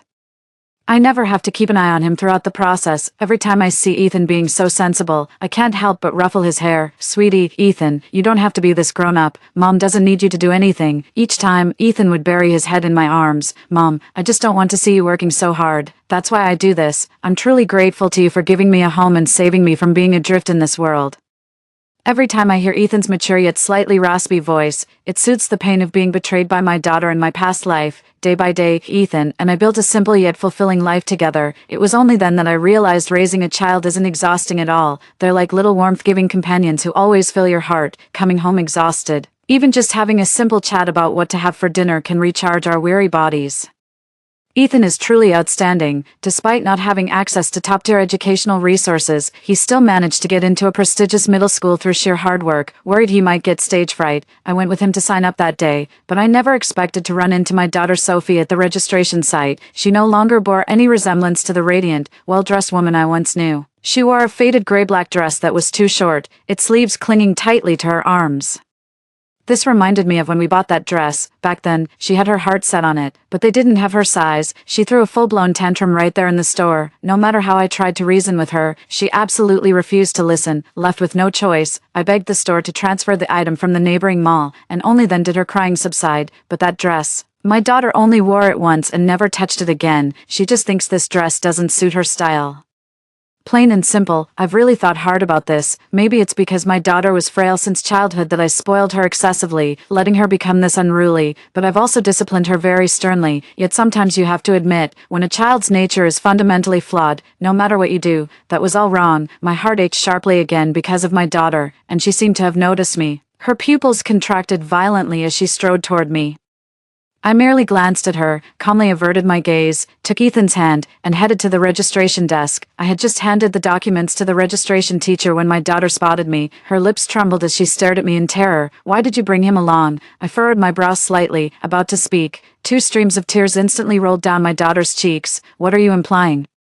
With a voice trembling with both hurt and reproach, she turned to me and said, "Where have you been? Do you have any idea how long I've been looking for you? You have no idea what I've been going through. My dad's never home. He's out all day and all night. He never answers my calls, and he ignores my texts too. I don't even have food to eat, and on top of that, he often forgets to give me my living expenses. Do you have any idea how often I go hungry?" I had already anticipated her situation, so I just looked at her calmly. "So, what are you trying to say?" My daughter looked up and demanded, "Since I got into this school, you should rent a place nearby to take care of me. Also, all my clothes are worn out. Take me shopping for new ones first. I do plan to rent an apartment near the school, but it's not for her, it's for Ethan." So I just looked at her calmly. "Sophie, when you tried to help your father get his hands on my premarital assets, I told you then, you're no daughter of mine. What? Now that your father's abandoned you, you come crawling back to me. I may be your mother, but I never signed up to raise a freeloader." With that, I took Ethan's hand and turned to leave. Her eyes widened in panic, and she lunged forward angrily, grabbing my arm. "You can't leave. You're the one who gave birth to me, so you're responsible for me for life. And who's that boy next to you?" Let go of him, feeling the warmth on my arm. I used to really love it when my daughter held onto me, but now, her arm wrapped around mine felt like a snake slithering up my skin, utterly repulsive. I immediately shook off Sophie's hand. "Sophie, I have no connection to you. Your father and I signed a permanent custody agreement. The house covers all your tuition and living expenses. If you're hungry or poorly clothed, go to the community center or even the police to find your dad. The one person you won't find is me, after all. When you brought those thugs into our home and slapped me, any mother-son bond between us vanished completely." Sophie's face turned a shade paler. She was trembling all over, utterly stunned by disbelief. I couldn't be bothered to look at her expression any longer, and simply took Ethan's hand again and walked out of the school calmly. Having lived through 2 lifetimes, my heart was already broken by Sophie, and I won't ever soften towards her again. That same day, I brought Ethan home with me.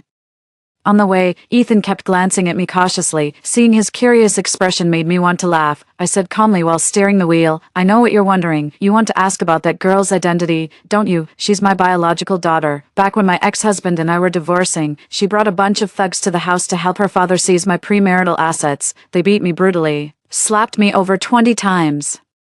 That was the moment our mother-daughter bond shattered. Or do you think I should forgive her, just because she came from my womb?" As he listened to my words, Ethan's eyes turned bloodshot with rage. Just when I thought he would ask me to forgive Sophie, he suddenly said, "Mom, don't forgive Sophie. She doesn't deserve it. Don't worry. I'll study hard from now on. When I make money, I'll take care of you."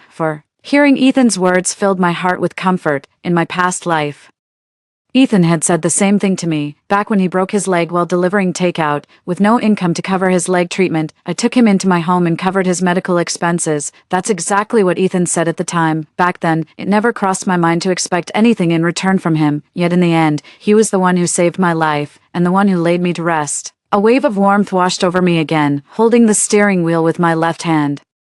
I gently ruffled Ethan's hair. "Sweetheart, I don't need you to repay me when you grow up. All I want is for you to be well, study hard, work diligently, and build a bright new life of your own." But to our surprise, that very evening, just as Ethan and I got home, we received a call from the hospital. Our daughter Sophie had been rushed to the hospital due to an asthma attack. I knew this was coming. After all, in the previous life, it was around this time that my daughter was diagnosed with asthma. It was only by using the system to remove her asthma that she could have a healthy body. This time around, the system didn't even show up. It was only a matter of time before my daughter had an episode. So my first instinct was to refuse, but the nurse on the phone laid into me, yelling about what kind of mother I was. How I could be so heartless as to not even visit my own daughter in the hospital. I let out a long, helpless sigh.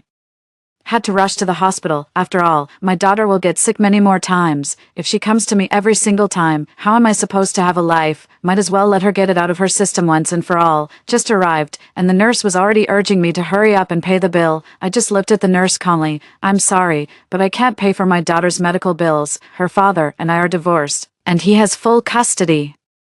I already paid all her child support and tuition fees in a lump sum during the divorce settlement. If no one is covering Sophie's emergency treatment costs, you should contact the police and community services. Her father owns 3 properties, and I left the marriage with nothing. He should be the one responsible for these expenses. The moment I finished speaking, the curtain around the adjacent hospital bed was yanked open violently. Sophie stared at me hysterically, clutching her oxygen mask. Everything is about my dad. My dad. If you never wanted to take responsibility for me, why did you even bring me into this world? Fine, I'll grant your wish. I'll just die and make everyone happy. As Sophie struggled to get out of bed with her frail body, I watched her pitiful attempts. I said calmly, sure, go ahead and die then. By the way, just a heads up. Handling funeral arrangements costs money. I'm not even sure if your dad can cover the expenses.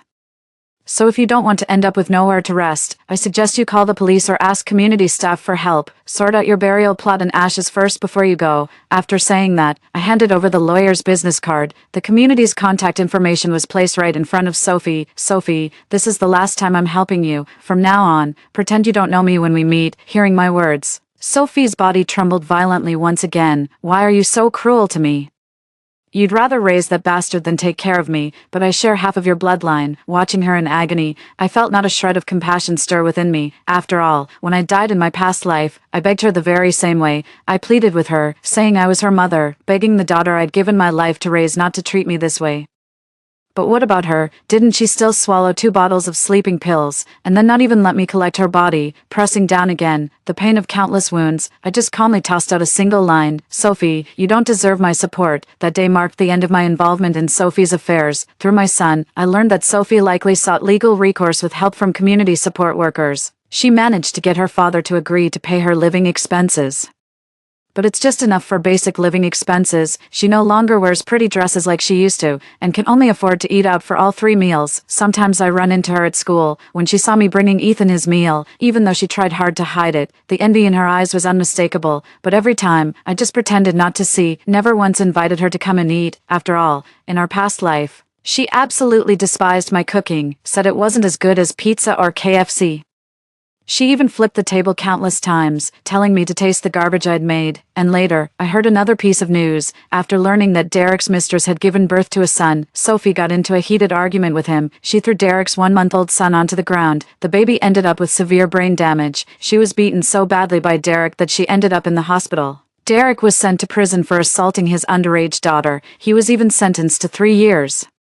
During this time, community outreach workers contacted me repeatedly, urging me to take custody of Sophie, but I turned them all down, until one day, Sophie came to me limping with a dark expression on her face. She glared at me fiercely. How could you be so cruel to me? I've become crippled, and you still refuse to take care of me. As she spoke, she began to cry. Do you have any idea how much it hurt when my father hit me? He didn't care that I was his daughter at all. All he cared about was his newborn son. Why, just because I'm a girl, what gives him the right to treat me with such contempt? Watching her tears, I felt a strange urge to laugh. Now she's dragging the whole son preference thing into this again. I just kept watching her calmly. Sophie, now you finally understand what it means to be a motherless child worthless as weeds, right? It's too late now, no matter what you say or do. I'll never acknowledge you again. Just give up on that idea. After that, I never ran into Sophie again. All I knew was that she was notoriously sickly. What's more, years of abuse from her father had made her particularly gloomy. He dropped out before even finishing middle school. I always dismissed it as a joke and never paid her any real attention. I focused solely on being Ethan's study companion. Ethan turned out to be such a well-behaved and diligent student that he ended up as the top scorer in the national college entrance exams. The day he got into Tsinghua, I cried. Seeing my tears, Ethan immediately hugged me. Mom, don't cry. I'll always take good care of you. Looking at his features that bore no resemblance to mine, my heart swelled with comfort once more. What's the point of raising children if not for them to call you in their free time, to show they care about you? It's really just about having that emotional anchor. And on the very day Ethan was being interviewed by reporters, I ran into Sophie again. She glared at me with pure malice. You're just as sexist as the rest. You think I'm worthless because I'm a girl. You'd rather raise some random bastard boy than your own daughter. The moment I heard her insult Ethan, I slapped her across the face without hesitation. Sophie, if you dare speak ill of my son again, don't think I won't slap you twice as hard. With that, I didn't cast another glance in her direction. I turned and walked away without looking back. Perhaps in this lifetime Sophie will come to resent me, but she had it coming, and that very night, Sophie took her own life. Before her death, she left a suicide note. It was primarily directed at the cruelty I had shown her. The day I learned of her death, I wept once more. Look at this. This is the child I brought into the world. In my past life, I gave everything I had to raise her. In this life, I only kept my distance. I never laid a hand on her, except for that one slap when she cursed at Ethan, and yet she doesn't hold any hatred for her father. She bears no grudge against the one who caused her downfall, yet she turns her hatred toward me instead. It's somewhat absurd, yet deeply ironic. Still, I went to the morgue to claim her body, and even bought her a lavish burial plot. After that, I completely put Sophie out of my mind. Later, Ethan got into graduate school, and even went on to earn his doctorate. He repeatedly invited me to visit him in his city, but I always turned him down. I just asked him to call me when he had the time, and to bring the kids home to see me whenever possible. After all, in this lifetime, it is enough for me to live an ordinary life and be laid to rest in peace. Story 2. The Marefolk have a millennia-old prophecy. Only the birth of a divine mare can spare our kind from impending calamity. In my past life, I secluded myself, nourishing my pearl of progeny with heart's blood. Yet the exalted spirit mare I hatched crushed my heart with my own spiritual power. I threw myself into my friend's arms, calling out for my mother. My friend rightfully inherited the clan leadership, yet framed me as the thief who swapped the sacred pearl. They flayed my scales, ripped out my bones, and cast me into the demonic water cavern to perish. When I opened my eyes again, I'd returned to the day I summoned the child-nurturing pearl. The most likely candidate to bear the divine mermaid, shattered the pearl of procreation before our entire clan. Without a backward glance, I swam into the cursed abyss. Vera, the chieftain's calling you. It's your turn to summon the pearl of procreation. The voice of my dearest friend Aurelia slowly reached my ears. I jolted awake from those nightmare-like memories. Aurelia was gazing at me with undisguised admiration in her eyes. Vera, you're the most spiritually gifted mermaid in our clan. You'll surely give birth to a divine mare-child. She noticed my unusual silence when I'd normally respond without hesitation. Aurelia's face shifted into an expression of faint concern. What's wrong, Vera? Are you too nervous? Don't worry. I'm right here with you. Watching her put on this insincere act, memories from my past life came flooding back. I just felt sick to my stomach. Clenching my teeth, I fought back the urge to chop her into 1,000 pieces and simply turned to leave. If fate decrees I must bear a demon that will take my life, then I shall deny it the chance to be born. Aurelia panicked, frantically grabbing my arm. Vera, what are you doing? Didn't we all swear before the gods to save our people? How dare you desert us now? Her piercing cry caused a commotion.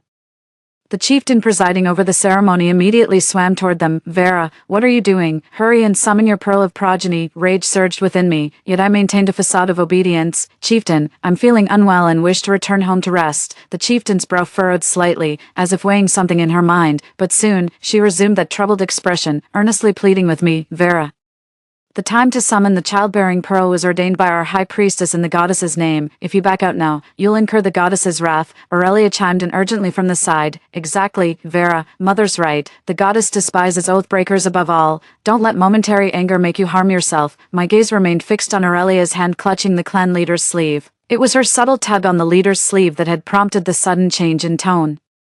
Now I realized their mother-daughter conspiracy must have been what doomed me in my past life. Valentina, Aurelia's mother, stepped up after my own mother passed away as the clan leader. With just a letter of recommendation from her, she became the new clan chief. After losing my mother young, she took me under her wing and raised me with devoted care. Valentina treated me with extraordinary kindness. I returned her kindness, even clashing with several elders who doted on me for her sake. Looking back now, their words made perfect sense. Valentina was just a low-powered black marefolk. Why would my mother recommend her as clan leader? I fear this mother-daughter pair was involved not just in stealing my child-rearing pearl, but even in my mother's death. Suppressing my anger, I forced a strained smile. But I'm currently unwell. What if the childbearing pearl proves incompatible? Watching the shifting expressions around me, I spoke deliberately. What if this harms the merling about to be born? Aurelia's expression darkened instantly. The marefolk can only nurture their offspring with child-rearing pearls. These pearls require constant nourishment from abundant spiritual energy, making child-rearing exceptionally difficult. Harming mare children is considered the gravest crime among the marefolk. That's precisely why in my past life, When I was falsely accused of stealing the sacred pearl, I suffered such unspeakably cruel punishment. With this false accusation hanging over her, Aurelia's forced smile froze on her face. Vera, my mother only meant well. She feared you might defy the goddess's will. How could you doubt my mother's good intentions like this? As the clansmen turned their gazes toward them, she bit her lip lightly, her eyes quickly welling up with tears. Since childhood, mother has favored you 1,000 times over me, even if you don't care, Vera. You should follow the goddess's will and not bring calamity upon our entire clan. It's true, Valentina never says no to any of my requests, even when acquiring rare spiritual artifacts, she gives them exclusively to me. The moment I refuse, she sends Aurelia to reinforce her persuasion, claiming their mother-daughter spiritual energy is insufficient. They'd rather focus on nurturing me, so I could conceive the legendary divine mermaid and deliver our people from calamity. I took her at her word and exhausted myself nurturing the pearl of progeny. I even followed Valentina's instructions to pluck my own scales, crafting a spiritual cradle for the young mermaid. But when I carried the exhausted infant mermaid before the goddess statue for spiritual evaluation, the tiny mermaid suddenly snapped her eyes open, gathering spiritual energy in her palm before ruthlessly shattering my heart. I vomited blood in great, heaving spurts. The juvenile mermaid swam out of my embrace with eerie composure, heading straight for Aurelia. With a child's sweet, lilting voice, she called Aurelia Mama. Aurelia's face instantly twisted in shock. Vera, I considered you my closest confidant. How could you steal my precious child? With that, she buried her face in her hands and broke into helpless sobs. Merling pups instinctively recognized their mothers. No one suspected foul play. They all believed I was the one who stole Aurelia's child.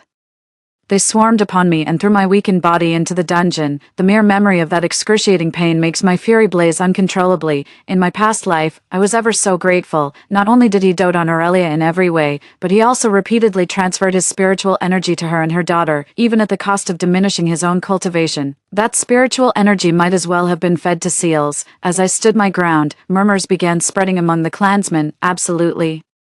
I've heard the clan leader treats Vera like his own flesh and blood, never letting her suffer the slightest grievance. How could she cause trouble for the clan leader now? Such unfilial disrespect. That's the lesser issue. If we miss the auspicious hour and incur the goddess's wrath, won't we all be punished alongside her? As the murmurs surrounded her, a faint smile gradually surfaced in Valentina's unperturbed eyes. She put on a sweet and gentle facade. That's right, Vera. The goddess will protect you, no need to worry so much. I lifted my chin. In that case, Vera volunteers to nurture the sacred pearl alone within the barrier, to ensure no mishap befalls the newborn merlings. Aurelia rushed forward excitedly, eager to speak, but Valentina pulled her back protectively. Very well, we'll proceed as Vera suggests. I frowned, studying her expression, yet found not a trace of panic in it. Could my suspicions be mistaken? Did they secretly cast some spell on the pearl of fertility when I wasn't looking? If that's the case, then those vile techniques must have been used on me. I smiled gratefully at Valentina's thoughtfulness. Ascending the platform under the goddess statue's protection, I summoned my pearl of nurturing. The pearl remained unchanged from how I remembered it in my past life, too. Its entire surface glowed with a pristine white luminescence, radiating an ethereal glow. A flicker of astonishment crossed Valentina's face. Vera, your nurturing pearl possesses such divine energy. The prophesied sacred mermaid shall surely be born from this. Before I could speak, she urgently produced a journal from her sleeve. This is the sacred child-rearing manual gifted by the high priestess. Vera, yours is the only soul worthy to read its wisdom. You must follow these instructions precisely to save our people. With just a glance, I recognized it, the very same manuscript from my past life that taught me the scale-plucking pearl ritual. Back then, I actually believed Valentina was showing me special favor. I accepted it with tearful gratitude like a fool. What an idiot I was. I turned aside without a word. I appreciate the chief's kindness, but I must first test how well the pearl resonates with me before deciding. Valentina kept insisting on placing that booklet into my hands.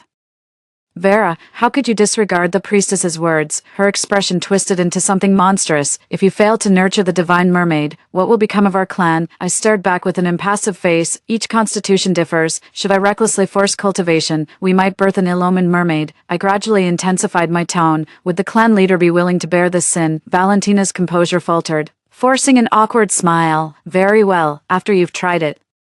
Vera, I'll have it delivered to the barrier. I gave a stiff, formal bow. In that case, Vera shall enter the barrier first. A cold laugh echoed in my heart. Valentina hastily summoned Aurelia to escort me into the barrier. Aurelia warmly linked arms with me and exclaimed, Vera, may your spirit mermaid be born safely. The surrounding clan members echoed her words in unison. Indeed, only a spirit mermaid can ascend to become a divine mermaid.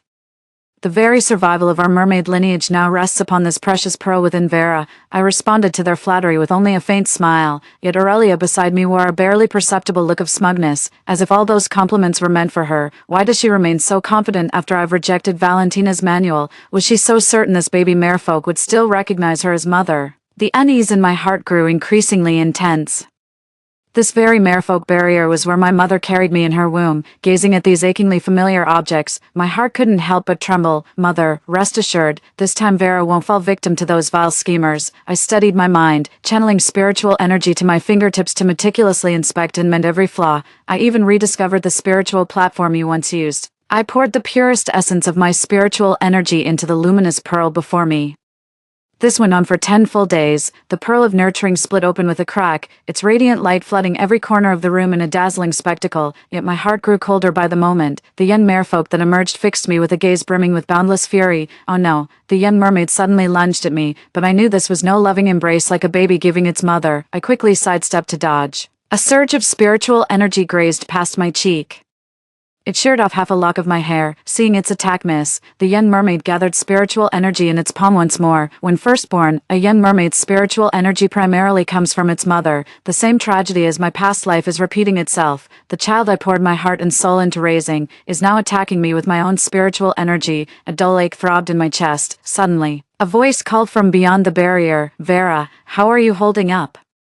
May I come in to see you? It was Aurelia's voice. The young mermaid's spiritual energy instantly dissipated upon hearing her. She swam joyfully toward the doorway. The child's tender face beamed with excitement at seeing her mother soon. I stood motionless with an indifferent expression, watching her reach out to push the door. The instant her palm touched the door, the barrier I'd set up earlier flashed golden, sending the young mermaid flying.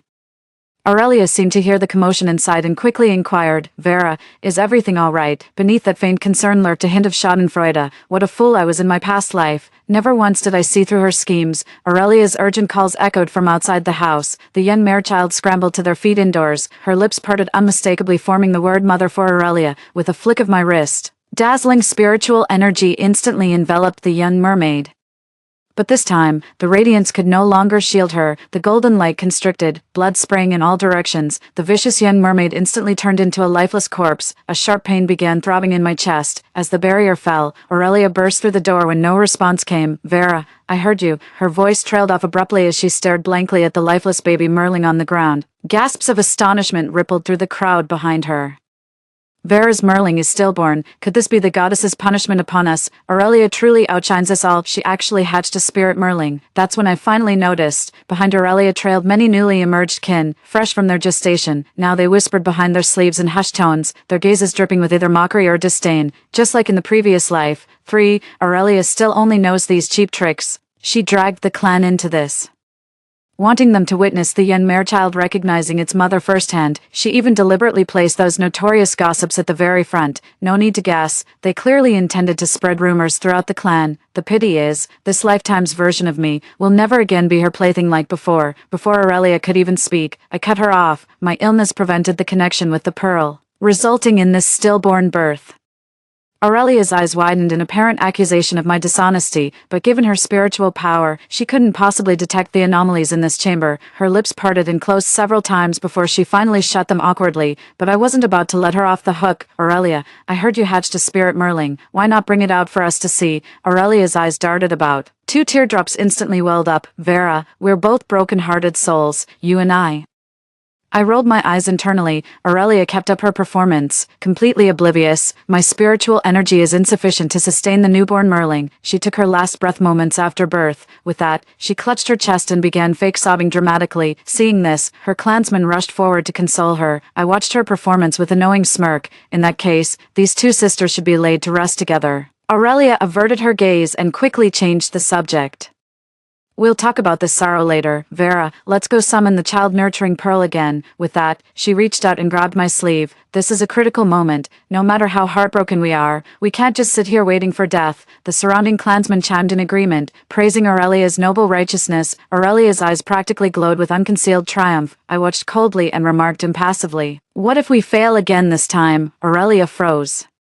She studied my face as if seeing me for the first time. Indeed, in my past life I regarded the mother and daughter as my benefactors, always obedient and cautious, never daring to question or contradict. Now they've got fresh material to mock me as their fool. Aurelia was young and reckless, though prepared. They were momentarily stunned by my question. She paused in contemplation. How about this? Vera and I shall conceive together before the goddess. Through her tear-filled eyes, Aurelia's calculations were unmistakably clear. This way, should my spiritual energy prove insufficient, I could borrow yours, and in return, I'd tend to your physical needs. She declared this with such lofty righteousness, as if channeling spiritual energy were child's play. Even her clansmen behind couldn't help murmuring among themselves, yet I met her gaze unflinchingly and smiled. How noble of Aurelia to dedicate herself to the clan. Vera shall certainly do her utmost. The disdain at the corner of Aurelia's lips grew more pronounced. Once again summoning the pearl of progeny, the day had come when the young Merling would finally be born. Aurelia and I sat cross-legged together before the goddess statue. Aurelia flashed a sweet smile. Vera, may we both get what we desire this time. Aurelia's smile even carried a hint of genuine warmth. Not meant for me. Of course. It was directed at the nascent soul pearl incubating on my spirit altar, yet all these sacred artifacts and altars were brought from my mother's temple. I even meticulously inspected my own garments with magic. So why does Aurelia remain so carefree? My fists clenched until fingernails bit into my palms. Blood dripped slowly, yet I remained oblivious. Aurelia frantically caressed the cracked childbearing pearl. Her pearl had grown dull, its glow faint, and my own childbearing pearl. Radiant energy flows abundantly, shimmering with iridescent brilliance. The gathered clansfolk whispered among themselves. Lacking spiritual power means you're unfit, yet you insist on co-parenting with Vera. Have you no shame? If I were Aurelia, I'd hide myself away forever, but only I knew the truth. The nurturing pearl before me trembled as it approached Aurelia. Once the young merfolk inside is born, it'll likely end up like the last one. It'll mistake its captor for its mother. The corners of Aurelia's lips curled higher. Vera, your Merling is about to be born. Every eye followed Aurelia's words toward the luminous pearl before me. The pearl's flawless surface began fracturing with spreading cracks. The radiant glow spilling forth was of such purity that it proclaimed the juvenile Merling's exalted rank. Aurelia stared covetously at my luminous pearl. Her eyes nearly popped out of their sockets. A surge of fury welled up within me. What kind of trick did that mother and daughter pull to make my own child repeatedly fail to recognize their real mother? Seeing me halt the spiritual energy infusion at this critical moment, Aurelia urgently pressed me to continue. The Merling will grow weak if left too long in the pearl. Vera, hurry and bring her forth. Valentina stood by my side, adding her voice to the urgency. I cast one last indifferent glance at the mother and daughter pair, gathering spiritual energy in my palms.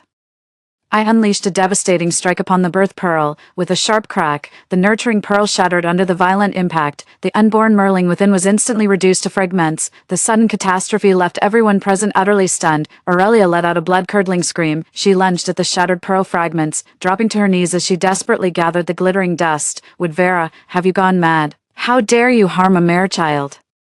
Valentina snapped back to reality, her razor-sharp nails aimed straight between my eyebrows. How dare you destroy the pearl of nurturing? Vera Wood, have you lost your mind? The clan members were screaming accusations at me like madmen. Such an act of treason demands the severest punishment. To slay a Merling child before the goddess herself, this crime is unforgivable. Valentina withheld further reprimands upon seeing the clan's reaction. With visible distress, she pleaded. Everyone calm down, Vera's a good soul. I'm certain she had compelling reasons for this. I casually flicked my sleeve, offering no explanation. Having anticipated Valentina's leniency, I deliberately shattered the pearl of procreation before the entire clan. After all, she still needs my power to help Aurelia nurture the spirit mermaid. The powder Aurelia had been cradling so carefully scattered into the air without a trace. Her eyes bulged with rage. The whites completely bloodshot with madness. You must have stolen my birthing pearl. Why else would you dare to shatter it? Consumed by rage, she was no longer coherent in her speech. I know Aurelia, she's always been shallow and brash. Now that things are spiraling beyond her control, she's bound to act out. I just never imagined she could be this foolish. How dare you make such baseless accusations? I feigned confusion as I looked at her. For what nonsense is this?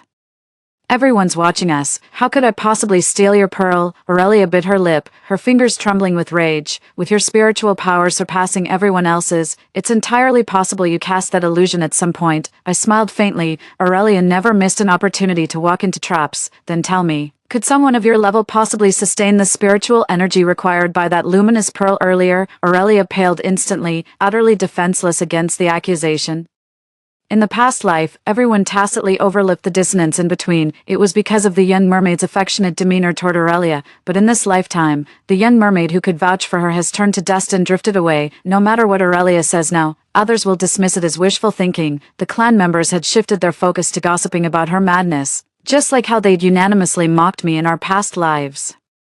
How dare such a lowly dark merfolk with pitiful spiritual power claim to be the mother of the pearl? Shameless. Nothing infuriated Aurelia more than people discussing her rank and spiritual abilities. Upon hearing the heated discussions, she rolled her eyes back and fainted on the spot. The crowd below erupted into complete chaos. Like a pot of boiling porridge, Valentina wore an exasperated expression. Her dignified composure crumbling instantly, she shrieked, ordering attendants to carry the unconscious Aurelia back to her chambers, then turned to the clamoring clansmen. "Shut your mouths, all of you." I stood by with an impassive expression, waiting to see her next move. Just as expected, it cowed the clansmen. Valentina then turned to me. Her beautiful face remained contorted. "Would Vera, by destroying the childbearing pearl, you've committed a capital offense. Given our clan's dire circumstances, I command you to bear another child to atone for your crimes." Just as I suspected, Valentina was still scheming this very plan. It seems this mare child holds extraordinary significance for them. With a wave of her hand, Valentina summoned 2 clansmen who pinned me down mercilessly. The priest drew blood sigils to summon the luminous pearl on my behalf, her aged palm pressed against my spine. Gradually channeling spiritual energy, I raised my head, staring coldly at the lofty Valentina. Whether to avoid suspicion or because she truly lacked the capability remains unclear. From summoning beads to channeling spiritual energy, Valentina never intervened. Then how on earth did she manage to swap my child? Wait, unless there's something wrong with external objects, then the problem must lie with me. In a flash of insight, I suddenly grasped the crux of the matter. Countless memories from all these years kept flashing through my mind, the medicinal artifacts Valentina had given me.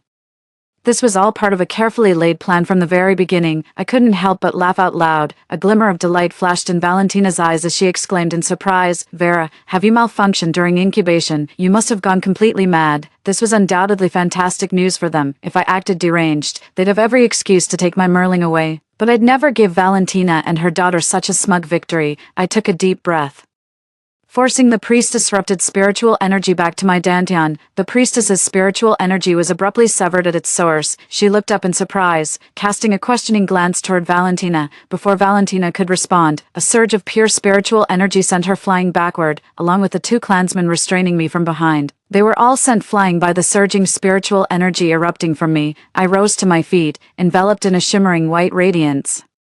This glow only appears when a spirit mermaid releases all their spiritual energy. Valentina recoiled in horror, hastily invoking her authority as clan leader. "Vera, what are you doing? You wouldn't dare harm your own kin." The corners of my lips curled upward. Unlike our esteemed leader, I don't resort to murder for power. The clansmen below the stage visibly paled at these words. Murder for succession. Could there have been more to the late chieftain's death? I knew it. With Valentina's spiritual power, there's no way she earned the chieftain's endorsement. A crack appeared in Valentina's flawless facade. She screamed, "Muvera, you must be out of your mind to slander me like this." I stopped arguing with her. In our past life, they trapped me with vicious rumors. In this lifetime, why can't I trap them with rumors? Besides, whether this is rumor or truth remains unknown. Just leaving a hint is enough. Those who care will make sure Valentina has hell to pay. I know my sins are grave, and willingly descend into the demonic abyss to atone. Without a backward glance, I turned and plunged into the demonic whirlpool. "Vera, it's dangerous there." A tribesman broke through the barricade, swimming toward me with desperate speed, determined to drag me back to the clan, yet it was repelled by my protective spiritual energy. The demon water abyss has always been where we punish guilty clansmen. Here, demonic energy clashes with spiritual power.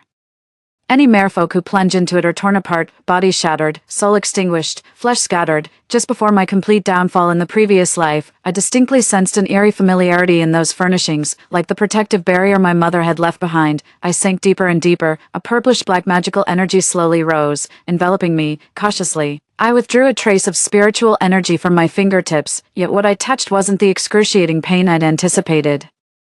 A cold laugh echoed in my heart. A merfolk with shallow spiritual power can never nurture a spirit mare child, no matter how hard they try. Aurelia slumped in her chair with a listless expression. Gone was her former vivacious charm, replaced by a visage twisted with venom. "Even if you fight tooth and nail, none of you will ever become the next clan leader." Opposite her stood several merfolk chanting for the pearl of progeny. Ever since I leaped onto the goddess statue's peak, I've been listening to Aurelia's endless complaints. The mermaids across from us had long lost their patience. Their leader declared loudly, though our spiritual power pales next to Vera's. How dare a mere black mermaid like you lecture us? Aurelia arched her eyebrows disdainfully with a cold smirk. Black scale, my mother was one too. Dare you disrespect your chieftain? The words failed to have their usual effect. Instead, they only drew more contemptuous glares from the mere folk opposite.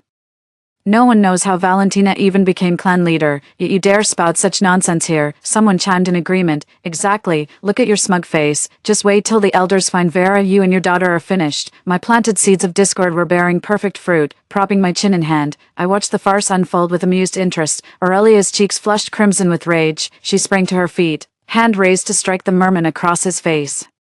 Having had my fill of drama, I gracefully descended onto the platform. With a sudden jerk, he seized Aurelia's wrist. Aurelia winced in pain and violently shook off my grip. When she looked up again, her eyes widened as if she'd seen a ghost. Wooden Vera, how dare you come back? My clansmen behind me erupted in joyful cheers. They nestled close and clung to my arms, all glaring at Aurelia in unison. Now that you're back, Vera, it's time we settled our score with them. 5.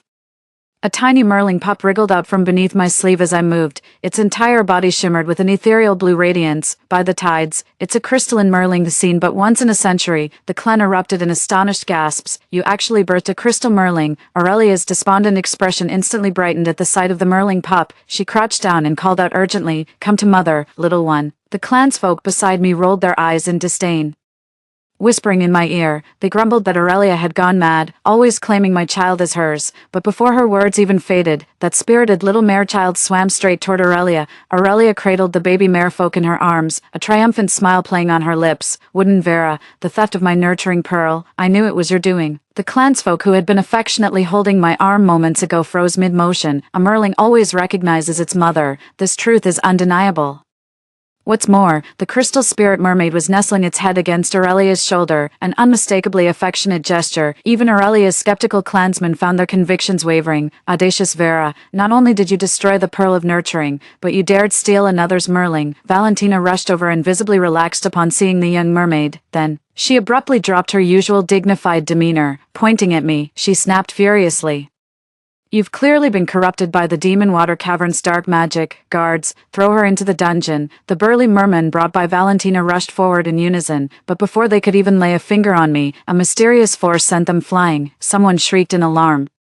Look, Vera's entire body is radiating translucent spiritual energy. Among the merfolk, the spirit mermaids hold the highest rank. Only spirit mermaids can materialize spiritual energy, but even they could never achieve such translucent restraint. Valentina's grip on her staff suddenly tightened. A dazzling golden light streamed from her fingertips. The clan wondered how a mere black-scaled merfolk could possess such spiritual power. Only I recognized the truth at a glance.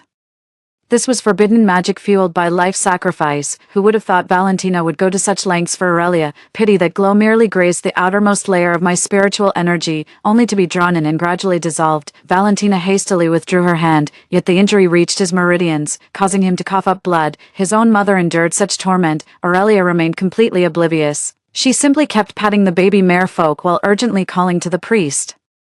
Hurry up and prepare the chieftain succession ceremony. I'll ascend to leadership tomorrow. The tribespeople heard Aurelia's excited shout. They all turned to look. Disgust was written across every face. A person who doesn't even care for their own mother. How could they possibly lead the clan down the right path? I watched their expressions with cold detachment. It was clear Aurelia was utterly smug, having lost all sense of propriety. They've completely lost the people's trust. Yet the goddess's prophecy cannot be wrong. Only the divine merman can save our people. The high priest could only hurry away to prepare the coronation artifacts. Aurelia is putting on airs before even becoming clan leader. She turned to me, no longer bothering to hide her smug expression. Muvera, how dare you steal my merling? You'll pay for this today. With that, she waved her hand and issued orders to the tribe. No need for the dungeon. Execute them with spirit / immediately.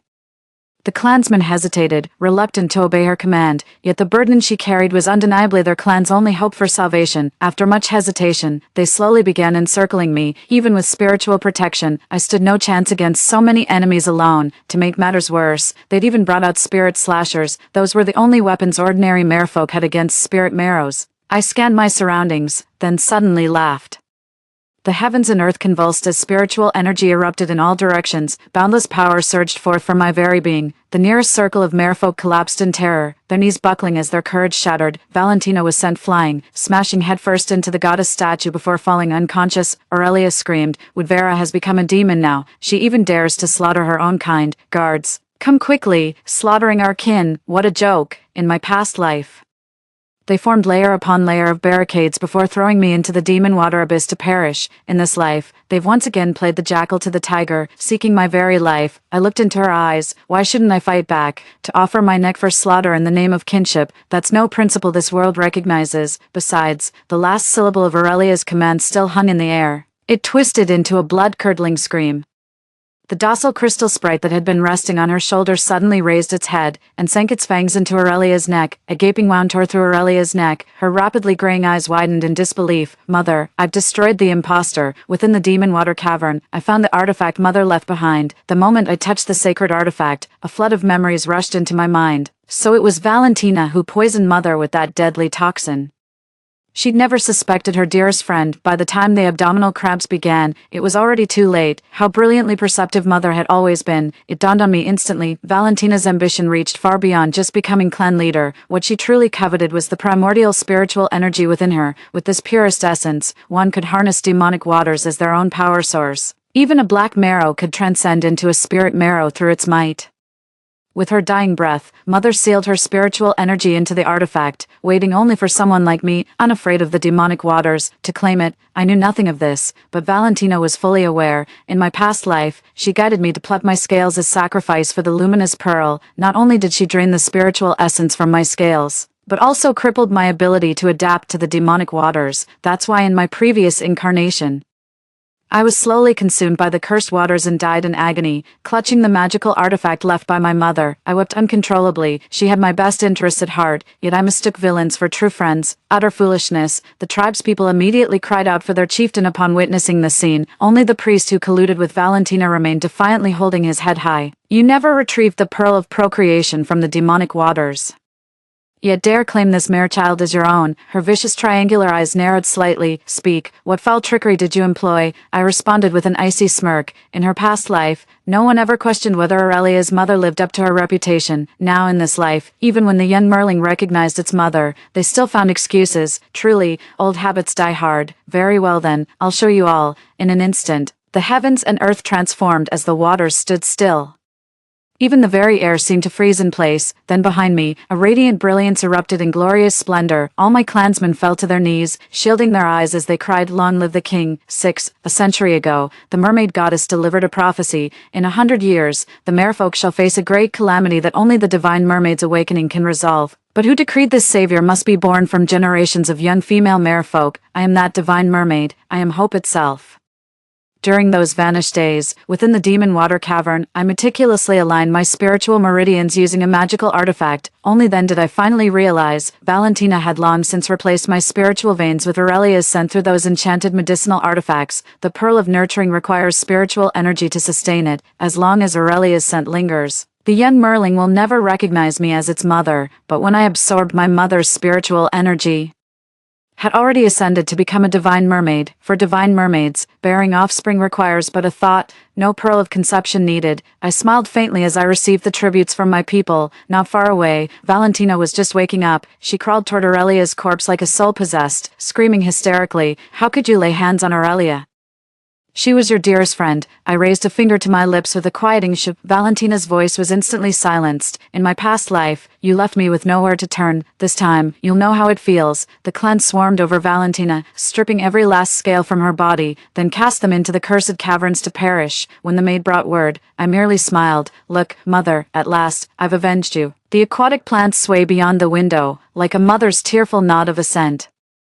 Next story. As a girl who loves a good bargain, I navigate the world of discount groups while the ladies downstairs band together for grocery sales. Just before a torrential downpour heralded what seemed like the end of days, I luckily hoarded a pile of discounted goods, a move that inadvertently saved my life. One evening, just past 8 p.m., several messages popped up in the discount chat group. To thank our loyal and new customers, our biggest sale ever is about to start, limited quantities. First come first served, these discount groups sell slightly damaged goods at reduced prices, but the quality and usability remain unaffected. Being a bargain hunter, I've joined more discount groups than I have contacts in my Instagram. With just a minute to go before the sale, I was wide-eyed and holding my breath. Everyone loves a good deal, and it was all about speed now. Soon, a countdown began on my phone screen. 3, 2, 1, go. Big brand self-heating hot pots, originally 119 yuan per box.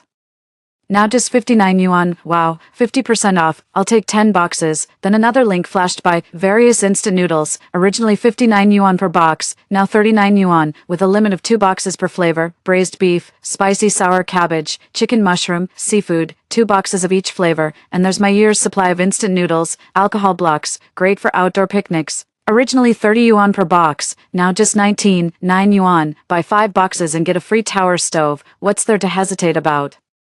A discount and a free stove, sanitary pads, wet wipes, and tissue sets from big brands, originally 79 yuan per set, now just 9 yuan. Such significant savings aren't common. I thought about the almost finished rolls at home and quickly ordered 10 sets, juice drinks, 5 flavors, originally 9 yuan per set, now 9 yuan. They're 2L each, I'll take 2 sets. Then came frozen foods, hot pot bases, ready-to-eat meals, pure milk, 8 treasure porridge, canned lunch meat, various snacks. Cured meats, dry sausages, discounts save money but they can also make you lose your senses. By dawn, the sale had ended on time. I looked at my significantly depleted savings, belatedly realizing I had been too impulsive, spending over 10,000 yuan, considering that as a monthly salaried worker earning 5,000 yuan, I had saved up for over a year. But then, thinking about not having to spend extra on supplies for the next few months, I quickly came to terms with it. The same products are nearly half the price in these groups compared to supermarkets. Buying them is a true saving. I really am a master of saving money. The next morning, I received a private message from the group admin. Due to the large amount I spent, the store would prioritize home delivery. Delighted by this good news, I turned around to see the empty water dispenser and immediately opened the water purchasing app. The app quickly displayed a notification to thank our customers. We now offer 1 free bottle for every 10 purchased. Who can refuse a free bottle of water? Since the store running the promotion was in the same city, the delivery staff arrived that afternoon. Box after box filled my living room. A few boxes of self-heating hot pots were left, not too heavy, so I let the delivery person leave and casually carried 3 boxes back myself. Halfway there, I suddenly heard a snicker. Phoebe, you never change, always going for these cheap goods. It was Lincoln. My ex-boyfriend who had cheated last month. We lived in the same complex and met through mutual friends. Despite his honest appearance, he was a philanderer, with more girls in his contacts than I have discount groups in my phone. Even post-breakup, he often harassed and mocked me for my bargain hunting. Looking down at the self-heating hot pots in my arms, I thought, why aren't they presentable? Just because the outer packaging is a bit damaged. People like Lincoln, who naturally love to show off their sense of superiority, are unreasonable. I put down the boxes, took a few steps forward, and slapped him hard across the face, followed by a few strong kicks. Good dogs don't block the road, get lost. Lincoln was stunned, and it was his girlfriend who reacted first, threatening with her phone. How can you hit people? Believe it or not, I'll call the police. Call the police. I laughed and pulled out my phone. Let them come. I have something I'd like to show everyone. Realizing something, Lincoln's expression changed. Forget it. What's the point in arguing with a crazy woman? He then forcibly pushed his girlfriend into a nearby apartment building. As the drama dispersed, the onlookers looked on, their expressions showing they wished there was more to see. An elderly lady approached and asked, "Young lady, what were you saying you'd share with us earlier?" Me. Of course. I couldn't possibly spill the beans about Lincoln's shabby affairs. After all, some things lose their value once spoken aloud. Once I got home, I cleared out the storage room first. The apartment has 2 bedrooms and a living room. My best friend occupies the other bedroom. Taking advantage of the shift adjustments this week, she took a 3-day mini vacation to visit her hometown. The supplies I bought, over 10,000 worth, weren't a lot, but they filled the storage room to the brim. Just as I was checking the orders, it suddenly started raining outside. The raindrops, large as soybeans, hit the windows rapidly and forcefully. A thin mist quickly enveloped the entire neighborhood. At that moment, a message popped up on my phone. It was a red heavy rain alert issued by the Meteorological Bureau. Soon after, a notice was also posted in the company group chat. Dear colleagues, the Meteorological Bureau has issued a red heavy rain alert to support the government's efforts. The company has decided to close for 3 days from May 19th to May 21st. Please cease all outdoor activities during this period and avoid going out unless necessary. Ensure to close all doors and windows to guarantee your personal safety. 3 days off. I looked up at the curtain of rain outside the window, a sense of unease building up inside. The fact that even our stingy boss had to give us time off indicated the severity of the impending heavy rainfall, however. Looking at the supplies crammed into the storage room, I quickly reassured myself, what harm could more rain do? If anything, I just wouldn't go outside. If I budget carefully, the supplies I've stocked are enough to last me half a year without any issues. The only real worry is the potential loss of water or power. I thought for a moment and then charged my old phone and 2 power banks. I also filled the bathtub and kitchen sink with water. I glanced over the pots and pans in the kitchen. Not enough, still not enough. Cooking, washing clothes, washing my face, brushing my teeth. Doesn't each one require water? Though back in my hometown, we have the custom of storing rainwater in cisterns. Rainwater, after all, comes into contact with bacteria during its descent. It's best avoided unless absolutely necessary. With this concern in mind, I paced around the room, my gaze suddenly pausing on the blanket on the bed. Last year, when I moved, I bought several large transparent sealable bags to keep the dust off the bedding. I still have about a dozen unused ones, each sized 100 centimeters by 130 centimeters. Although tap water can also deteriorate if left in the air too long. It's comforting to be overprepared than to do nothing at all. Soon, the community group chat also forwarded a notice from the local government. Dear residents, the Meteorological Bureau has issued a persistent red heavy rain alert. Please ensure all doors and windows are securely closed and avoid going out to prevent unnecessary losses. Despite such messages, many in the group didn't take it seriously. We've had typhoons in past years, and life went on as usual, didn't it? Schools are closed, companies are shut down, finally a legitimate reason to rest. The school just announced they're letting out 2 hours early today. Anyone want to join me to pick up the kids? Seeing the casual banter of the residents in the group chat, my anxiety eased. I'm not a local. Indeed, I don't have the experience these locals have with typhoon days, but if these locals are saying there's no need to panic, perhaps things aren't as bad as I imagined. Maybe I was overreacting. Relieved. I started distracting myself by scrolling through videos online. Messages kept popping up in the discount group chat. Most were customers asking if the heavy rain would affect shipping. Yes, sadly, even the shop owner was helpless. Due to the red heavy rain alert, the shop had been forced to close, let alone ship orders on time. The group was filled with complaints, and the owner could only try his best to soothe the customers, promising more discounts once the rain stopped, unexpectedly.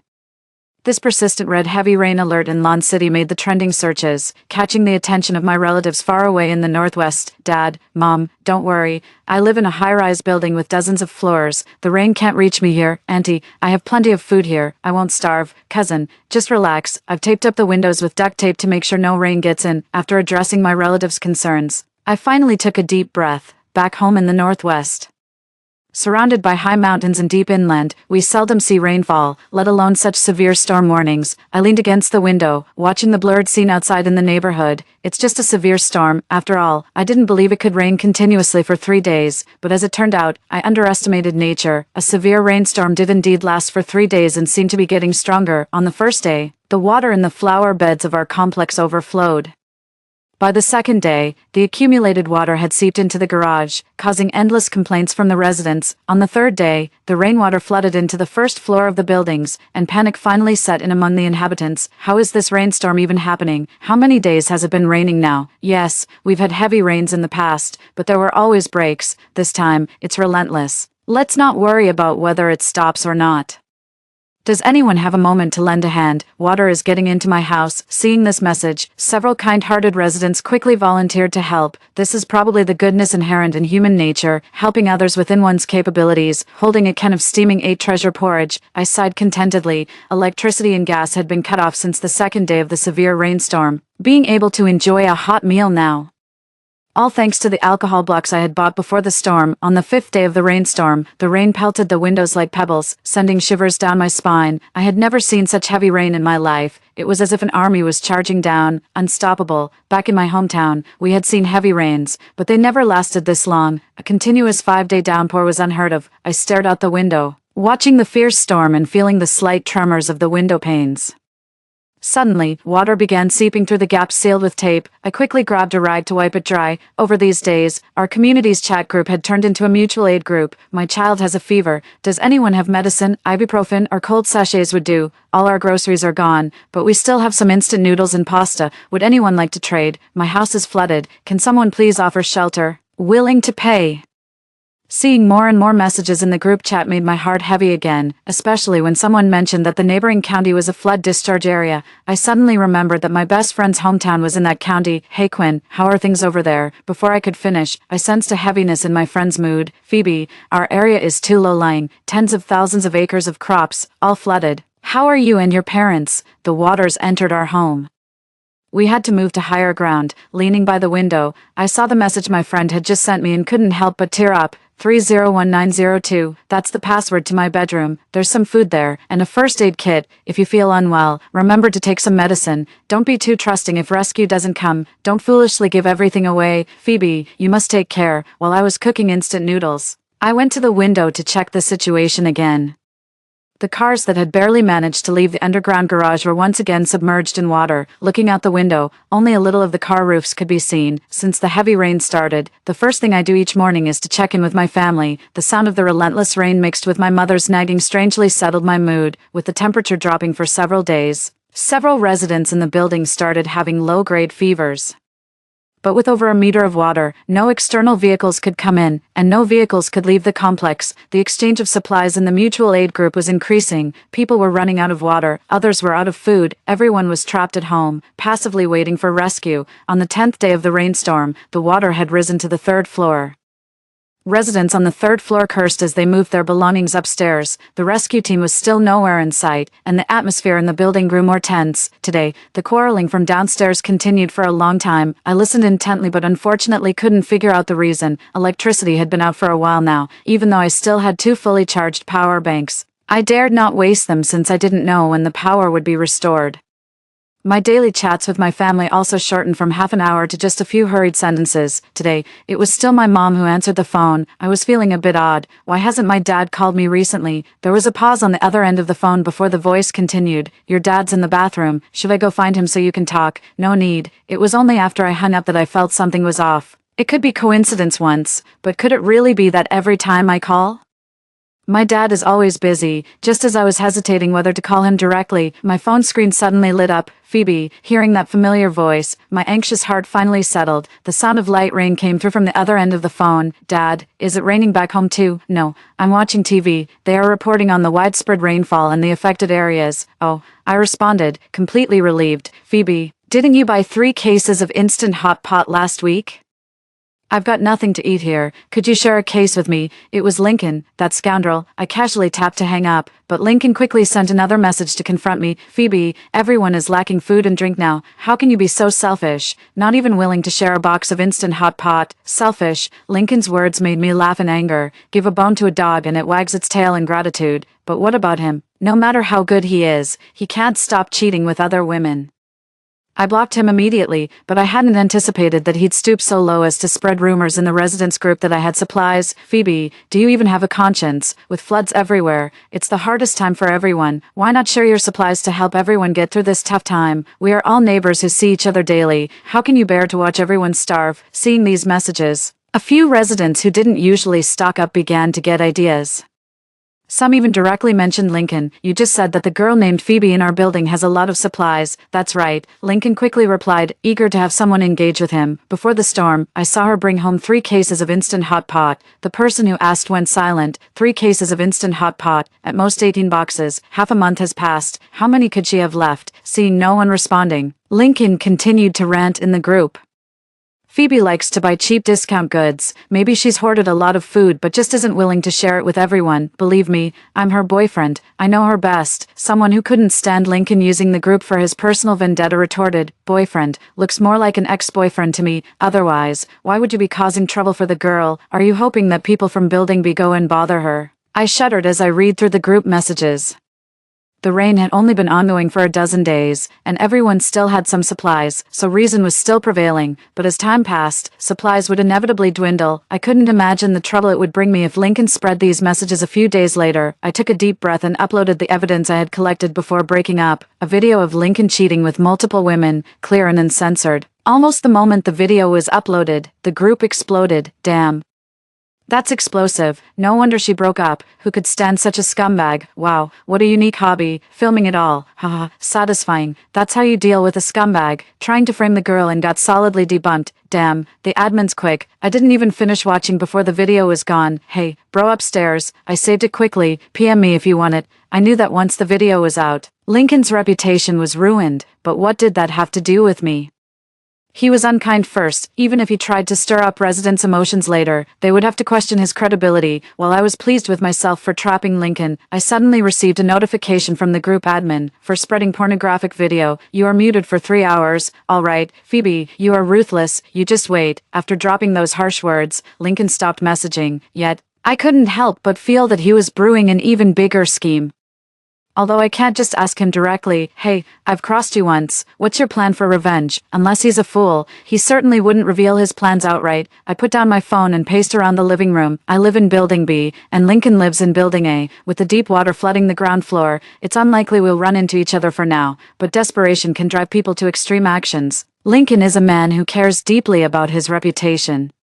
He wouldn't shamelessly seek help from an ex-girlfriend like me unless he had no other choice. After a long contemplation, my gaze settled on the front door. Both the balcony and bedroom windows were secured with burglar bars. If Lincoln wanted to get in, he would have to go through the front door. I checked the door lock again. Then, I pushed the washing machine, refrigerator, and a sofa against the door for extra security. Both the bedroom and the storage room were secured with code locks.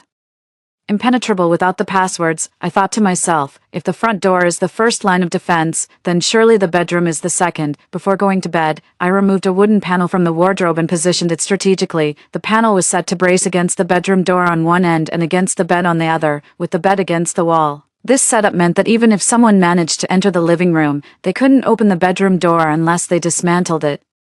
It was a bit of a hassle to set up every night, but it seemed a small inconvenience compared to my safety. Day 12 of the torrential rains. The night passed without incident. Hearing cheers outside the window, I quickly ran to the bedside to look. Unfortunately, it wasn't a rescue team. Instead, it was just a smattering of supplies floating on the water. There was a large supermarket nearby. Probably a window had been left open, and as the rain intensified, items from the shelves were swept into the floodwaters. From a distance, I couldn't tell exactly what was floating on the water, but the colorful packaging suggested it was food. Some people, ignoring the risks of the flood, dived into the water to grab bag after bag of food. I also saw Lincoln looking out of his window. Unfortunately for him, he couldn't reach the water. Even though the supplies floated near Building A, he could only look on helplessly. Day 15 of the torrential rains. A new message was posted in the residents' group chat. Due to the severe torrential rains, several cities around the world are submerged. In our country, the dam at W County in Blue City has burst, causing massive floods into a county. Many areas are now underwater up to 15 meters deep. It is anticipated that the surrounding regions of a county will continue to be affected. Residents are urged to ensure their safety. Currently, multiple national rescue teams have headed to a county for rescue operations. Reading this notice, my hand trembled involuntarily, and I frantically called my best friend Quinn. Hello. The user you dialed has turned off their phone. Please try again later. Hello. The user you dialed has turned off their phone. I couldn't get through it all. Holding back my tears, I looked at the last few messages Quinn had sent me yesterday. Phoebe, the rescue team has arrived. So many people have come, it didn't make sense. The rescue teams had arrived, so why was there still a dam burst? Unable to contact Quinn, I could only search for snippets of information online. During the day, I couldn't eat thinking about Quinn. By night, I was too hungry to sleep.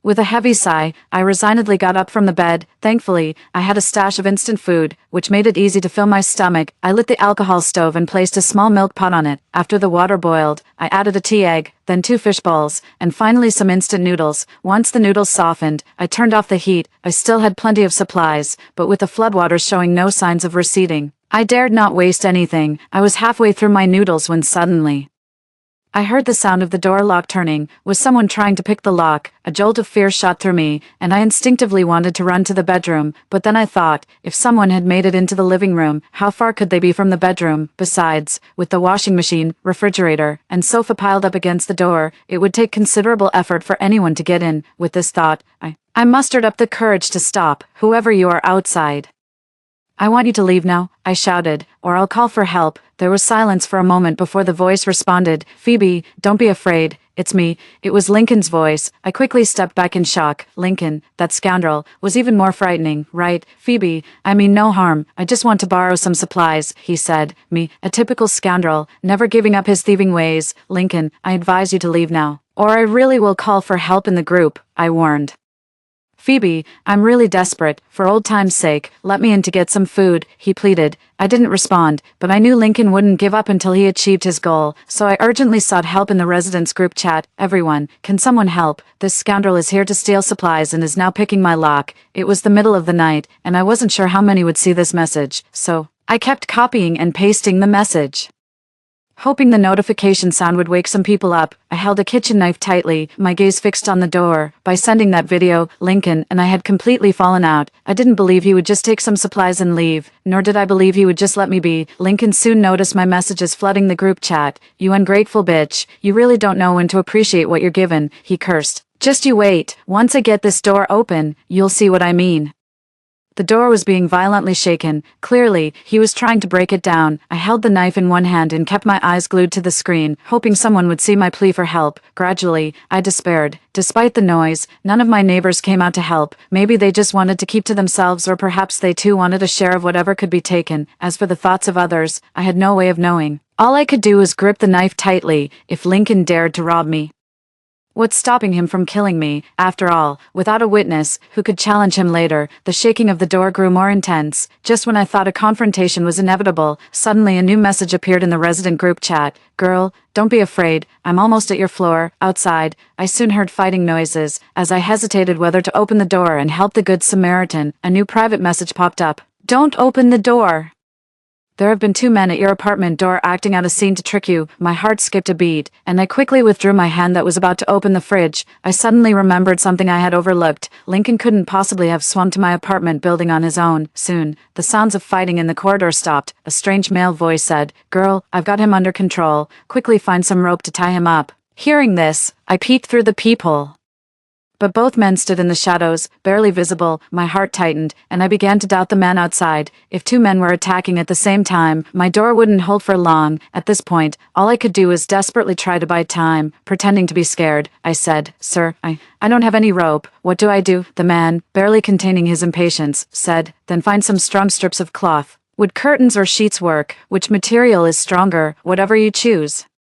Woo-woo, but what if the cloth isn't strong and he escapes? The man seemed to have reached his limit of patience. Then what do you suggest? Could you be a complete hero and take him to the community committee? The man's forehead bulged with veins as he blurted out, No, what if he escapes on the way? Seeing the man completely lose patience, fearing that further delays might provoke him, I reluctantly agreed to his demand. Please wait a moment. I'll go cut the curtain, then. Pretending to walk away, I messaged the administrator of the resident group privately. Yes, the same one who banned me for 3 hours for spreading an inappropriate video. How much longer till you can get here? I can't hold on much longer. The reply came with an emoticon. We've got people ready, arriving in 2 minutes. I breathed a sigh of relief. All I needed to do was hold on for 2 more minutes. Half a minute later, the man outside urged, Haven't you found the cloth yet? I've found it. I'm cutting it now. After another minute, Isn't it cut yet? It's cut. I'm picking the strongest one. Another half minute passed. Isn't it ready yet? All right, I said in a deliberately pinched voice. Big brother, just wait a bit longer. I'm moving the sofa and the fridge that are piled behind the door right now. 2 minutes later, someone outside the door uttered words that sounded exactly like Lincoln. You bitch, you dared to deceive us. After a few knocks, I opened the door. What I saw were 2 men, tightly bound. I finally breathed a sigh of relief and turned towards the direction of the caretaker. Thank you for your help, old man. The man's expression froze for a second. Then he slowly uttered, Old man. I looked up sharply, only to see a group of people in their 20s. Isn't the person I was dealing with called Uncle Nolan? Nolan's expression softened. This account originally belonged to my father. After he retired, he handed it over to me to manage. I nodded. As a reward for my help, I promised to give you 100 liters of pre-stored tap water. Did you bring any containers? We came in too much of a hurry, didn't bring any? Nolan glanced at the young men beside him. What are you waiting for? Go get them. The young men scurried off quickly. It was just me and Nolan left at the scene. Nolan coughed lightly and looked up. What do you plan to do with these two? Anything goes. As long as you don't kill anyone. I nodded, stepped forward, and was about to swing my hand when Nolan spoke again. Force is mutual. If you hit him, your hand will hurt too. I suggest using a tool, like a book or something. A dictionary would also work. My eyes lit up, feeling that was a good idea. I turned around and rolled up a magazine. Smack, smack, smack. I actually wanted to use a dictionary to hit them, but dictionaries are too heavy and cumbersome. By the time the young men returned, Lincoln and the other strangers' faces had already turned into steamed buns. As promised, I gave them the 100 liters of pre-stored tap water. I had already mentioned when this tap water was collected. As for whether it has gone bad or is drinkable, that has nothing to do with me anymore. Although the neighbor across from me never came out from beginning to end, it was ultimately kind of him to remind me. I went back to the kitchen, grabbed 2 bags of instant noodles and a bottle of mineral water. I knocked on the neighbor's door, didn't say a word, just left the items on the ground and went back. I blocked the door again using the fridge and washing machine and other heavy items. Nolan also gave me a door stopper, claiming it worked better than using fridges and washing machines. I had just sat down on the sofa when an important alert popped up on my phone. Soon after, it was being forwarded everywhere, in the company group, resident group, and even in social circles. Dear citizens, the Meteorological Bureau has issued the latest typhoon warning. The super typhoon Kayla will make landfall tomorrow evening from the southeast coast. Passing through cities such as Blue City, Talon City, and M City, please take precautions and ensure your personal safety. Seeing this message, there was a quick outpour of complaints online. Can we even live anymore? The super heavy rain hasn't ended, and now a typhoon. My family has been out of food for 3 days, and there's no sign of the rescue team. I heard the rescue teams are prioritizing those areas with severe disasters. Our area is also badly hit by floods. Why isn't anyone rescuing us? Are you trying to compete with B County? Why don't you switch our places? Floods, again through B County. What did we do to deserve this? First, we were inexplicably turned into a flood discharge area, then a super typhoon. Has anyone considered the feelings of us residents of B County? Exactly, you can't just keep shearing the same sheep. The residents in the group also complained endlessly. Even though our neighborhood wasn't directly in the path of the typhoon, being near a county that was affected meant we wouldn't escape its impacts. The group soon started another round of resource swapping. Does anyone have extra tape? I'm willing to exchange food for it. Desperately need mineral water. We'll trade a bag of noodles for a bottle. Does anyone have medicine for diarrhea? I ate something that floated in the water yesterday and now my stomach is killing me.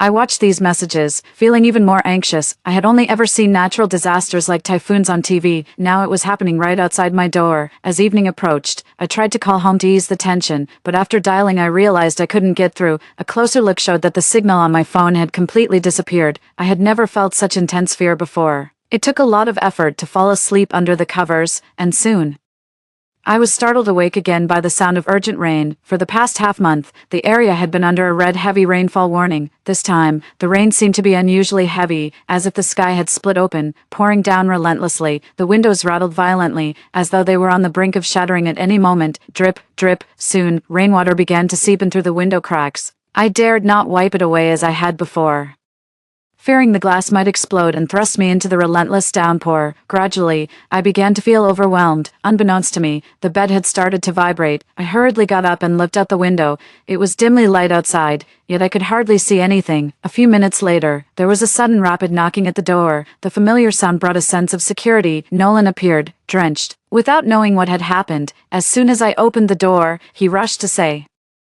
I just got a message. A tornado was spotted in the southern part of the city, and it's likely headed our way soon. I was startled. A tornado? That's even more terrifying than a typhoon. A natural disaster with immense destructive power. The tornado moves very fast. With this weather, it's too late to run. We have to find a way to save ourselves, Nolan said, quickly glancing around my apartment. Remember, stay away from the windows. If it gets really bad, hide in the bathroom. After nodding, I watched Nolan hurry off to warn the next house. Time waits for no one. I first opened Quinn's bedroom, moving all the valuable items and the medical kit out. If we survive this storm, and Quinn comes back, I will personally hand these things over to her. Don't put all your eggs in one basket. I divided all the supplies into 3 parts. One hid in the bedroom closet, another in the storeroom, and the last in the bathroom. After securing everything, I took a bucket of drinking water and a backpack of supplies, and sat tightly against the bathroom wall on a thick mat, draped in a large down jacket that enveloped me completely. I took a deep breath, my gaze fixed on the narrow window that had been boarded up. I had done all I could. Now, it was in the hands of fate. The rain fiercely pelted the windows. As I awaited the tornado, each second seemed to stretch endlessly.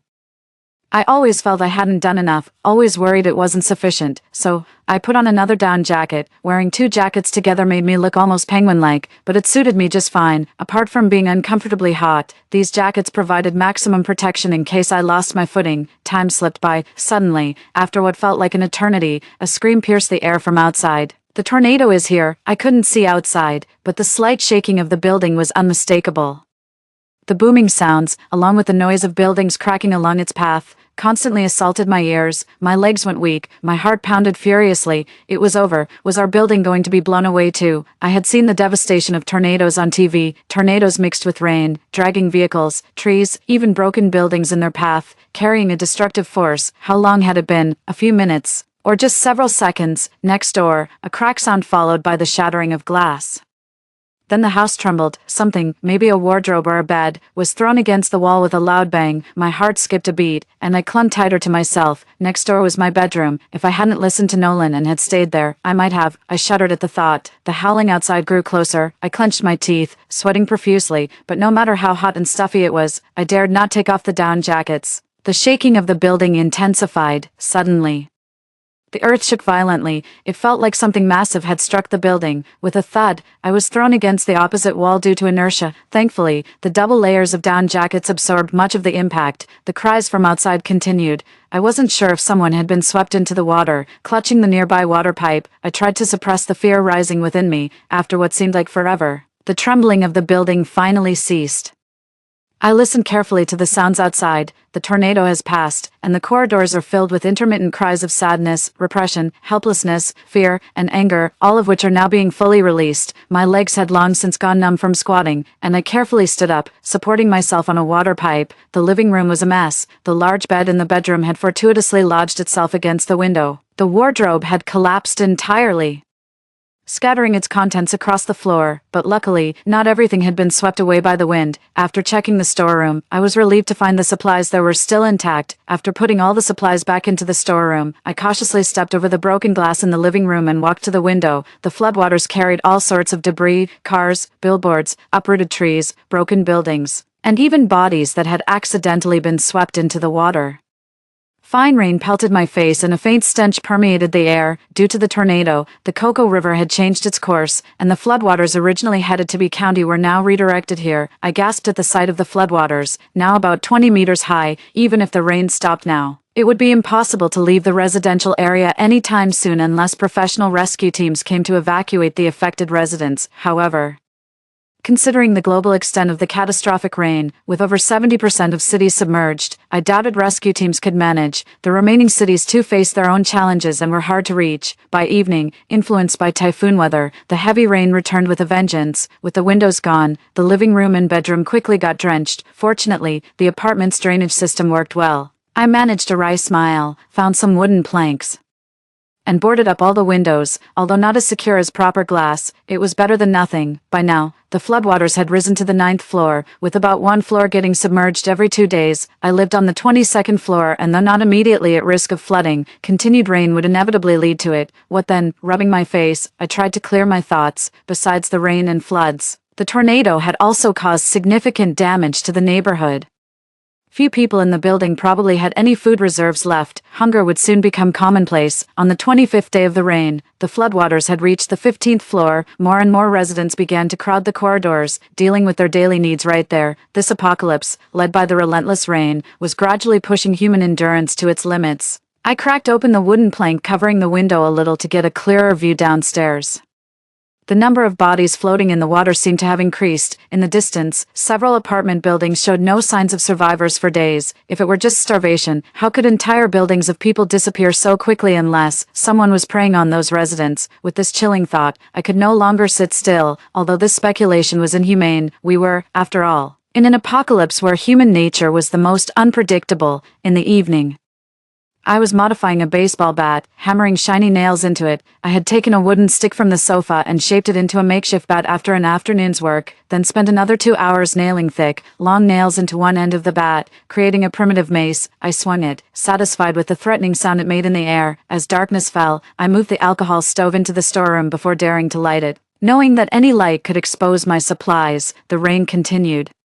And still, no rescue teams appeared. I had to adjust the use of my supplies, reducing meals from 3 to 2 a day and strictly rationing water. Suddenly, a commotion erupted downstairs. I instinctively turned off the stove. Unfortunately, the disturbance was too far from my floor to discern what was happening. In the middle of the night, a frantic knocking erupted on the doors outside my apartment. Not just mine, but also my neighbors. My heart skipped a beat as I gripped the mace beside me. And soon after, desperate cries for help filled the air. Is anyone there? Does anyone have any medicine, anything for stopping bleeding, reducing inflammation, pain relief, or disinfection will do? I have a good memory, and I quickly recognized the identity of the person calling for help, Peter. He was the young man who had always been following Nolan, running errands back and forth. Since the communication networks went down, most of the messages were delivered door to door by Nolan and his men.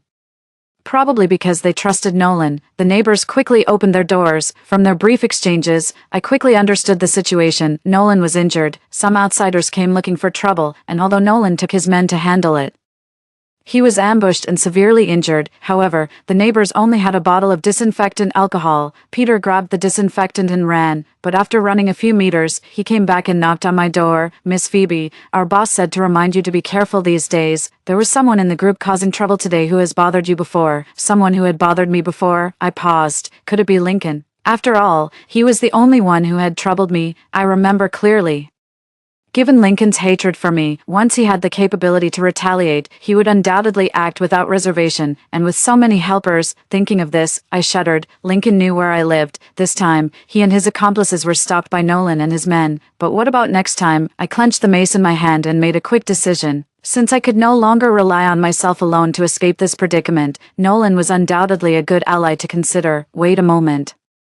I have a first aid kit here. Nolan and his group lived on the top floor. As soon as I entered, I was momentarily dazzled by the greenery, lettuce, bok choy, spinach. The large balcony was covered in vines and plants. Nolan was reclining on the couch, shirtless, his lips devoid of any color. Seeing the wound that snaked from his shoulder down into his lower back, my heart shook violently. It wasn't out of sympathy. The wound was just too frightening. The skin around the cut was inflamed.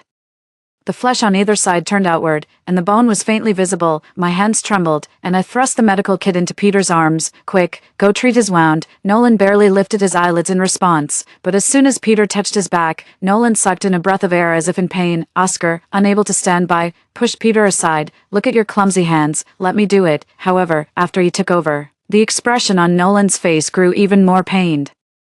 After several people tried and seemed to realize something else was needed, the medical kit quickly returned to my hands. Oscar smiled apologetically. Miss Phoebe, we are all men here, clumsy at administering medicine. Could you please help our boss with his wounds? Me. I was about to say I had no experience when I was already being pushed to sit behind Nolan on the couch, with no way out. I followed the instructions and redressed the wound, fortunately.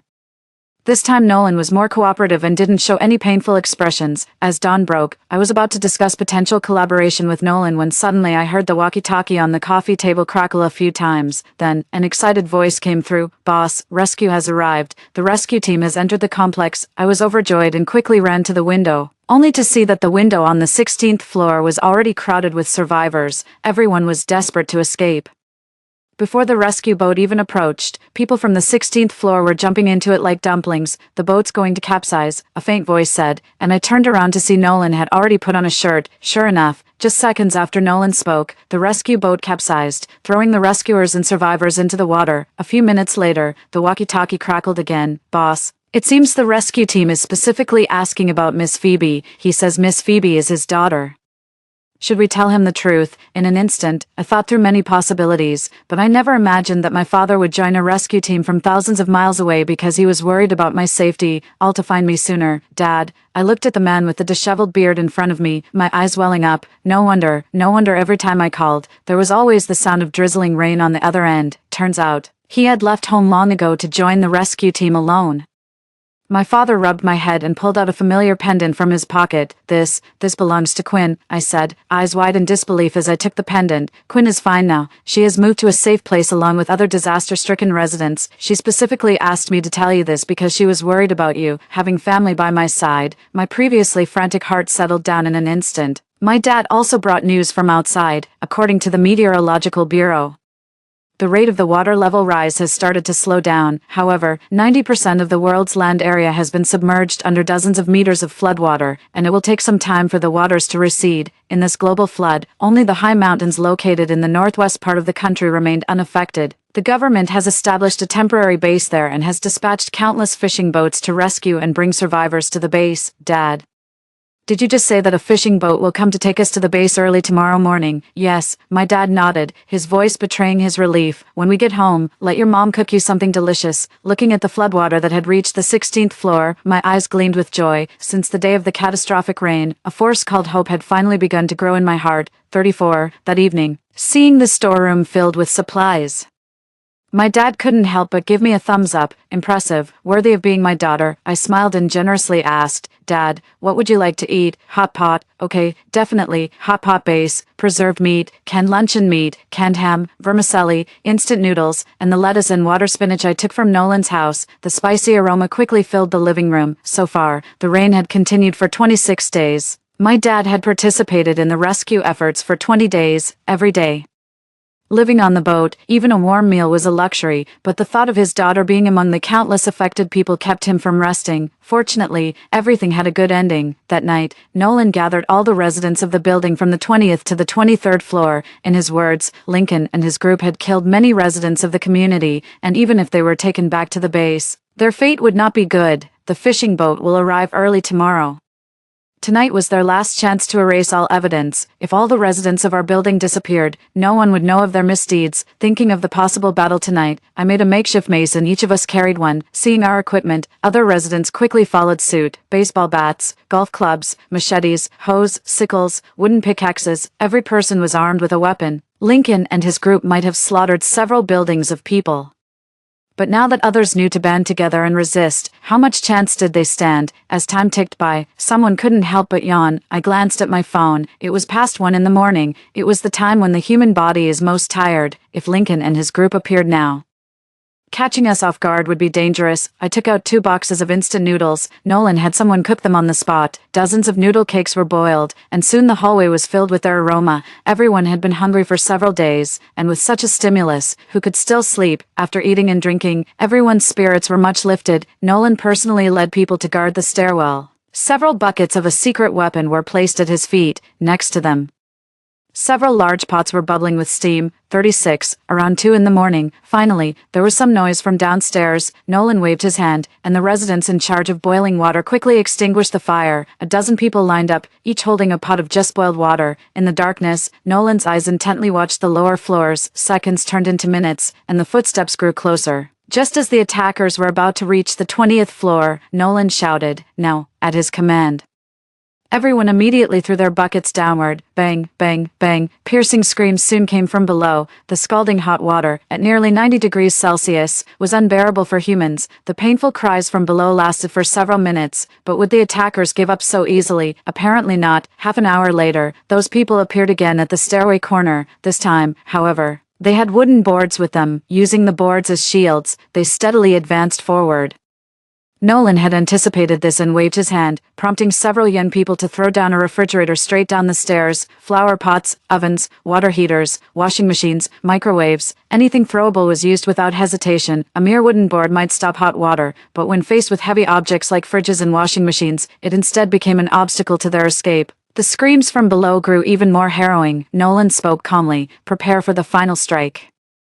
At his command, everyone hastily kicked the buckets at their feet. Before the invaders could even run, they were doused head to toe with a yellow liquid. I instinctively covered my nose. The buckets contained none other than the collected urine and feces of the building's residents. Thinking of Lincoln and his group covered in filth brought me immense relief. This time, until dawn broke, the invaders did not reappear. As the faint morning light emerged, someone shouted, "The boat!" The nation has sent a boat to pick us up. At the horizon where water met sky, a boat slowly approached. Some had tears in their eyes, others embraced and wept. This fishing boat was large enough to accommodate the entire community, but in the end, only the residents of our building boarded the boat. The other apartment buildings had been ravaged by Lincoln and his group. They didn't leave a single survivor. As for Lincoln, the moment the ferry started, I vaguely spotted their group's figures at the apartment building ahead. They were well aware of their crimes. Even if they had gone to the temporary base, their lives wouldn't be spared, so they simply chose to stay behind and continue to face this endless flood. I turned around, leaving the entire neighborhood behind me. Nolan waved at me and handed me a small box. Here, for the medicine. It turned out to be a box full of gold bars. Oscar teased cheekily beside me. Miss Phoebe, our boss has really given you all his fortunes. Holding the box of gold bars, I had only one thought. A box full of gold really is quite heavy.